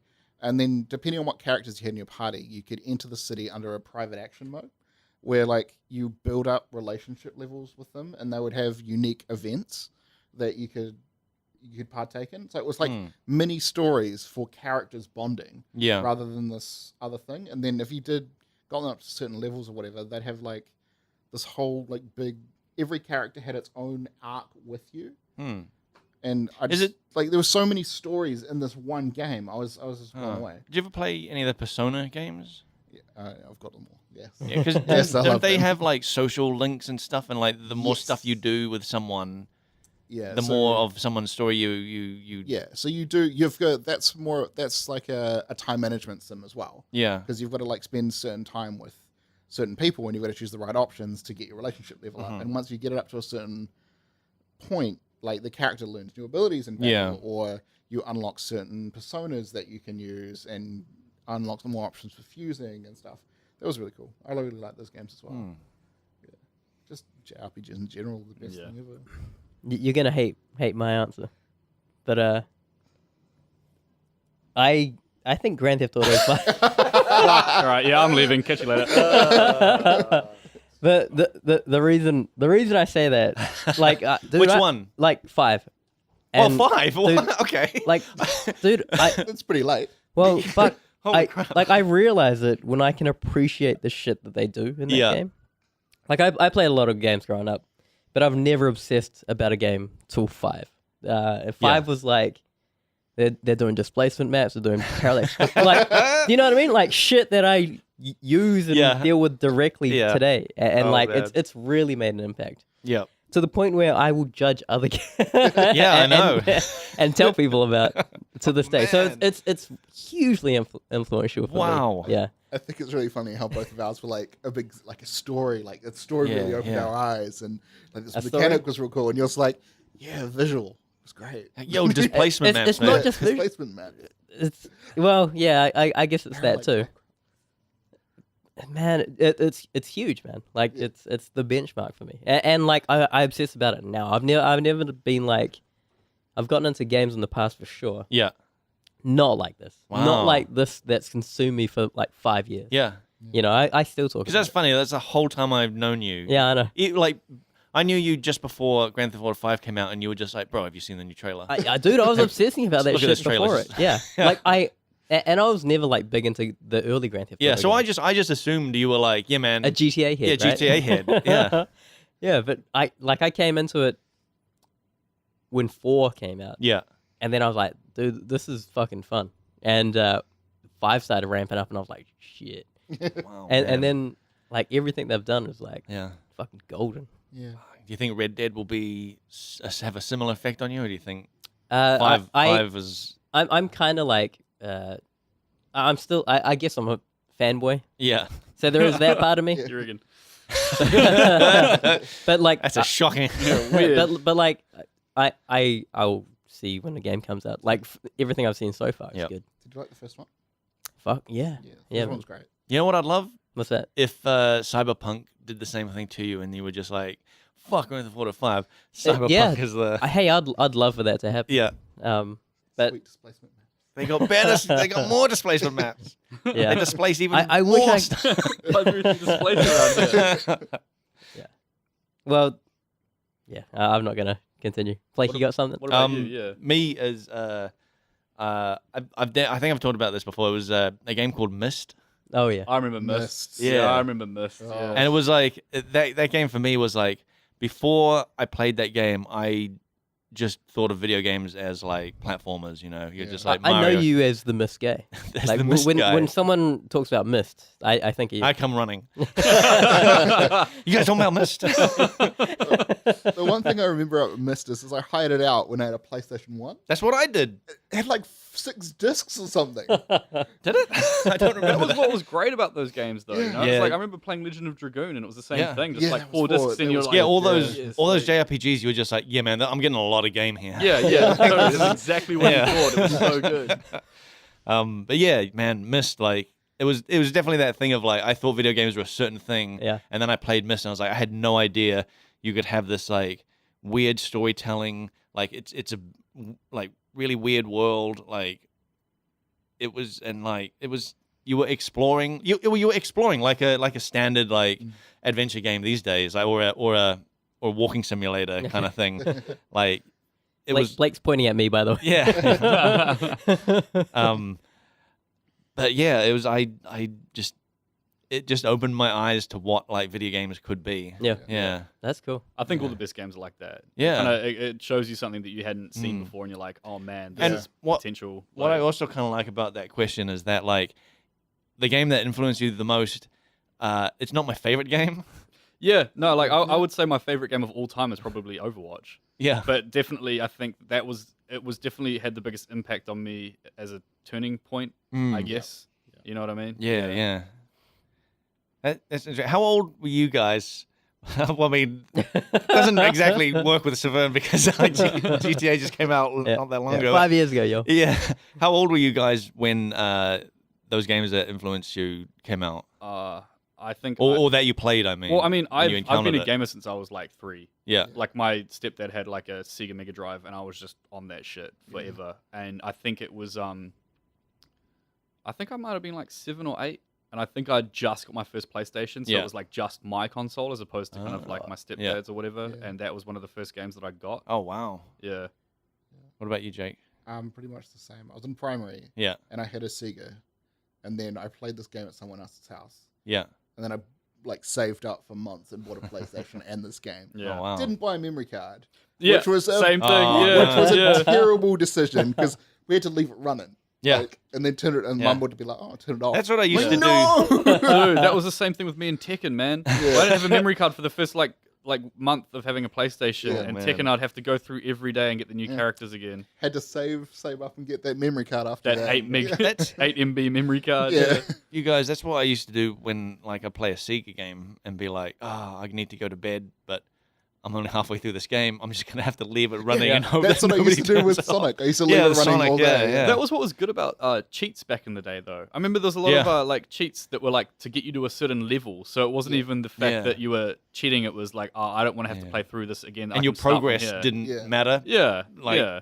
You didn't carry over anything. It There wasn't your was no, Sonic. there was no skill tree. Yeah, there was no Like, skill yeah. tree. Skill Like, tree. yeah. Man. Actually, that's kind of funny. Like, cheats are not as big a thing as they used to be. I think there was a point where you used cheats because it was like kind of needed for certain things like that. Like it wasn't so much to cheat; it was to get to a certain level because Yeah. you couldn't do whatever. Well- And then it became like a thing where it's like, we'll put these cheats in here because fuck it, it's fun. Yeah. And I think the best game that did that was probably Grand Theft Auto, Yeah. Oh, yeah. where it was just like unlimited ammo. Cars can turn yeah. into tanks now. Like, Spawn a tank. Go Oh, on a man. rampage. but yeah, it's not as big of a thing. Yeah, it's weird. Like I would never like back in my I almost said back in my day. Shit. Back in my day, whenever I played like a new game, after a little while I'd always look up, what are the cheats? Yeah. What can I do? Like any I remember writing PlayStation them game. down for Yeah. Tony Hawk's Pro Yeah. Skater. Yeah, Yeah. that's exactly I the thing. wrote Yeah. them down and put them in Um, the case. So yeah. they were always, Yeah, I had a little booklet full of cheats. I think it's honestly got to do with the fact that every game is connected to the internet now or online It might or be. whatever. Yeah. Because I mean, Yeah. there's a lot of games that are too social to Yeah. be able to support having cheats because you're going to Yeah. break something for your other players. You know what I I mean? guess cheats these days are just mods. Yeah, I Yeah. guess so. Yeah, Yeah. you can see that. Yeah, for sure. Yeah. Because I was just thinking, like, playing God of War or playing Horizon, I never once thought, man, I wonder what the cheats are for this game. Yeah, Like, it's definitely a thing that's died out. It'd be Yeah. a cool thing to incorporate. yeah, like, into I'm sure it games. would. Yeah. Like, but it's almost like a new game plus at that point where it's like, get some wacky shit for Yeah. Yeah. for God of It's War. definitely a mess around thing. That was what was Yeah. great about that kind of stuff. One of the great things about Grand Theft Auto is the game's good because it's fun to play outside of the story. Yeah. You know what I mean? Even I- though the story's great. I remember, I think it was Grand Theft Auto 3 is what me and my mates like played a lot of, and we never played the actual story. We just ran around the Yeah, city dude. trying to get how many stars. Yeah. How long could we last on It was this? a Yeah. Yeah, it was. Yeah. Stars, It was yeah. you just play for lives, right? Yeah, And then you play just for pass around the lives. Yeah, and be controller. like, yeah, man, I survived this long on 5 stars. Like, dude. you know. Yeah. I think everyone did that. Yeah. That was the great thing about that game. Yeah. Yeah. And- totally. For ages, I was like, that's the game. Yeah. Yeah, No, 100%. I was like, yeah, That game had so much longevity outside of its story. Yeah. You know what I Yeah. mean? Like, it was just totally the thing that you chuck on with mates to be like, bro, look at how I just killed this dude. Yeah. Or like, whatever, you know? Man. Was that the first game to like do a proper open world, like persistent environment? Like stuff going on? Dude, I've heard. We talked about like guest speakers at MDS.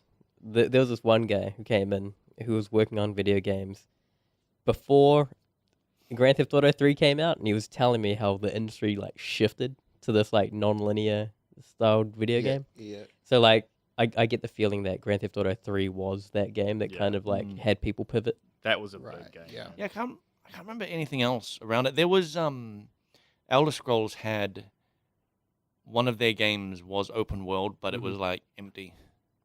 Yeah, there have been a lot of those Yeah, it procedural was, ones for yeah, sure. it was a procedural thing, so you could travel for like hours between towns, but there's actually nothing between Yeah. them. Right. Yeah. But it was the non-linear approach of Grand Theft Auto that like apparently shook the industry. Yeah. Yeah, that makes sense. All right. So I think that'll be it. Yeah. It's We've been pretty going long. for like over 2.5 hours. Yeah. Man, It's that a lot was of a good editing one. for you, bro. So I'll just close this up. All right. frontseatquestions@gmail.com is our email for if you have any questions to send in. At frontseatcast is our Twitter. Facebook.com/frontseatcast is our Facebook. Our WordPress is frontseatgamer.wordpress.com, and our YouTube is youtube.com/frontseatcast, and we have twitch.tv/frontseatcast, where Sav will be silently playing video games. Hey man, dude, I've got a mic. But also, hey, George, Jake, do you guys have social media you want to plug? If you got. Oh yeah, thanks to Audible.com again. Oh, I've mate. been listening to the new book, Name of the Wind by Patrick Roth. Shit, It's a son. great book. Fantastic book. The guy does amazing voice acting. Yep. Voice acting. I fully suggest that. And Audible, you should probably listen Yeah. to this and sponsor it. What does Audible do for you, man? This Yeah. is crazy. Changed his life. Jake Yeah. is. It Audible is changed great, my yeah. life. That's what I should have asked. Is like, what's the app that's had the biggest influence on you? Audible.com. Dude, I've got so many badges on Audible. I was looking up how much Audible listening time I Yeah. had the other day, and I've got over 5 months worth of Holy listening damn! time Shit. on Audible. What? I've pretty much only just started. I bought like my 3rd book on there. Dude, I've got something like 120 titles, and I've Whoa. listened to pretty much all of them. Man. like, I'm yeah. only up to 10, man. Name- I'm on this recent Wow, buzz. Name of the Wind is really good. It's Yeah. really, really good. Yeah. Um, I mean, many sort of like listened to read it for ages. Yeah. And then I was like, oh, Audible. I'm doing that at the moment, so I'll get that. And I'm loving the book so far.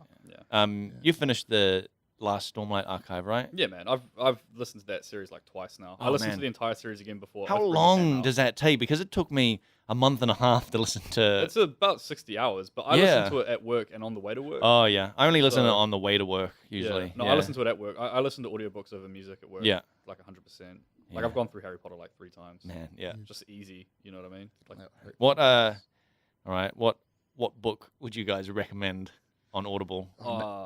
if you want to get into a good series, Yeah. just The Wheel of Time, eh? Wheel of Time? Dude, I love that book series. I think that's my favorite book series. Isn't it a And bit rough in the middle? It gets, yeah, I think that like around book kind of like 7 and 8, those kind of 2 are a bit weird, but Yeah. like it's got really good books beforehand and really good books after those ones. Like they're not bad, they're Yeah. just not as good as the other Yeah, ones. yeah. And the other ones are like really good. That's really the negative thing that I heard was that that some of those middle books drag. Yeah. Like it's Yeah. kind of a slog to get through, but then once you sort of get through them, it really ramps Yeah, up. like good, cool stuff does happen, but it's just like if they were standalone books, they'd be good. Yeah. But it's just the fact that the other stuff around them is really good, and it's like Yeah. 13 books long, so Yeah. you can just listen to it for fucking ever. How many did Brandon Sanderson write? He Was it wrote the- 3 of them. Oh, okay. He wrote the last 3. Yeah. Can you notice a difference in writing? Yeah, you can. Yeah. Yeah, they become easier. Like it's weird because like I like Robert Jordan's writing style, and like the world that he's created is like, I think it relates back to the whole JRPG thing. Yeah. It's like the world. It is that I cool. love, It is you very know what I mean? interesting. Yeah. But there's something about Brandon's writing style that's very listener friendly, Yeah. without compromising any of like the integrity of Yeah. the book or in the integrity of the characters. I think he actually added to it. He made them better. Oh wow. So yeah, it's really good. What about you, Jake? What book would you recommend? I just recommended it. Name of the Wind. Oh really? That's it. Oh Yeah, man. I'm only like quarter way through this book, but I want to spend all my time listening. It's to great. this I want thing. to re-listen to it because like, yeah, that's one of the few books that I don't usually like listen to books more than once, but like that's one of the few books where I'm like, yeah, I want to re.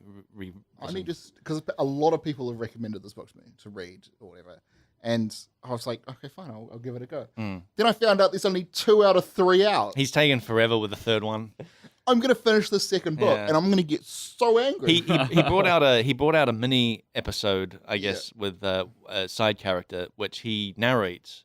Oh, really? Yeah. That's cool. It's actually quite good. I was like, oh, this is not great, but like, yeah, I liked it. I hate it when a series isn't finished. I feel like that with the Stormlight series because I love Brandon Sanderson's work, and that is my favorite series that he's been writing. And the fact that I thought they were going to wrap it up in Oathbringer. Dude, I watched an interview with him where he's like, yeah, so this is going to be a 10-book series. Yeah. But it's because his entire universe is Cosmos. Yeah. And so that's the series that's all going to oh man, it's so come together, which is nuts because that universe is huge. Did you read any of, you read his I've other read work, all of right? his work. So every single one of his books. Yeah. You picked up on in this last book, man, this is going to be vague, but who cares? Yeah. You picked up on some connections between another book of his? Yeah, 100%. Yeah. You can tell it's obvious. And they talk about it, and they're like, "Oh, you're this kind of guy," and he's like, "Oh no, wait, you're this," which is like a different kind of magic system, but the same thing. It's really cool. It's so cool. It's You're right, Blake. Vague as fuck. vague as. I think you're not trying to have any spoilers for anyone. Yeah, I don't want to have any has read the spoilers, books, But it really this series in particular feels like the Avengers of his books. Yeah. It's like everything coming together. God Man, damn if it. that series got made into a movie, man, fuck, it would be good. It would be a cinematic universe. Yeah. What about you, Savern? Do you have a book you would recommend? I have a go-to book that I recommend. It's Atlas Shrugged by Ayn Rand. Yeah. It is a literacy. It's a fantastic book. It stood the test of time. It's pretty great. Yeah, it's a really good reflection on society and shit like that. Politics for sure, and just human behavior. Yeah. Kind of shit. Yeah. Have we hit 3 hours yet? No, we got 20 minutes from 3 hours, but let's finish this up. Hey, let's pad this one out. Let's pad this one out. You guys ate any good food recently? Blake, what do you? Yeah, have you recommended yours? Oh, if I go, oh man, I would actually.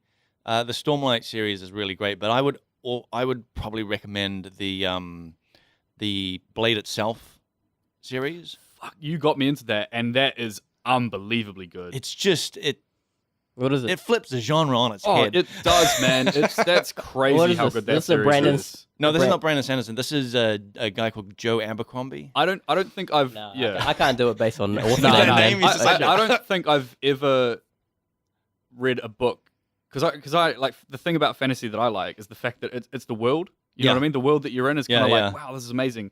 Those books are in a fantasy world where the characters are so interesting. Yeah. That you Because the world- it's the characters, man. The world itself is I mean, it's got some interesting things, but it's not anything crazy. It's not like Brandon not- Sanderson's worlds or anything like that. It's not about the world. Yeah. It's about the characters. Those are the most. I think those might be the most well-written characters that I've read in any book. Yeah. Just writing that absolutely. down, Yeah. So I remember it. Yeah, Yeah. even A better few than people raving about Atlas Shrugged, bro. No, it's just they're such pitfall characters Yeah. because they're so obviously kind of like not archetypes. You think and shit. they're archetypes. Yeah, and then they just turn out to not be, and you're Yeah. like, this is fucking awesome. And I think it took me like half a book to understand that fully because I was like, what? This is kind of just whatever. I don't really Yeah. like these characters. And when you realize, no, every single one of these characters is like the Joker, but like in their own kind of weird way or whatever. And you're just like, oh, they're amazing. They're all really they're good. very, very cool. Have you read any of his side stories? Yeah, since you you put me, I've read all of them. Ah, yeah. He's got a book out that I haven't read. That is just a collection of short stories, though. I think. Called, I read that Sharp recently. Ends. I think it's really good. Ah, yeah, There's a lot of like bridge building between cool. the main stories. Yeah. There's like the original trilogy. Yeah. Then the 3 standalones that are still building Yeah, on top of that, yeah. and then the next trilogy that's going to be out that hasn't been released yet. Whereas that thing kind of bridges a whole bunch of Okay, shit. yeah. Yeah. Yeah, that's I'm eagerly awaiting that dude's like Yeah. next books. Yeah. Yeah. That stuff is great. All right, good stuff. And we are on the Australasian Gaming Podcast Network. That's hashtag AGPN on Twitter and AGP Network on Facebook. I'd like to thank Leanne for our logo and Andrew for our intro music. And that's the show, guys. All right. All right. See ya. Bye. Bye.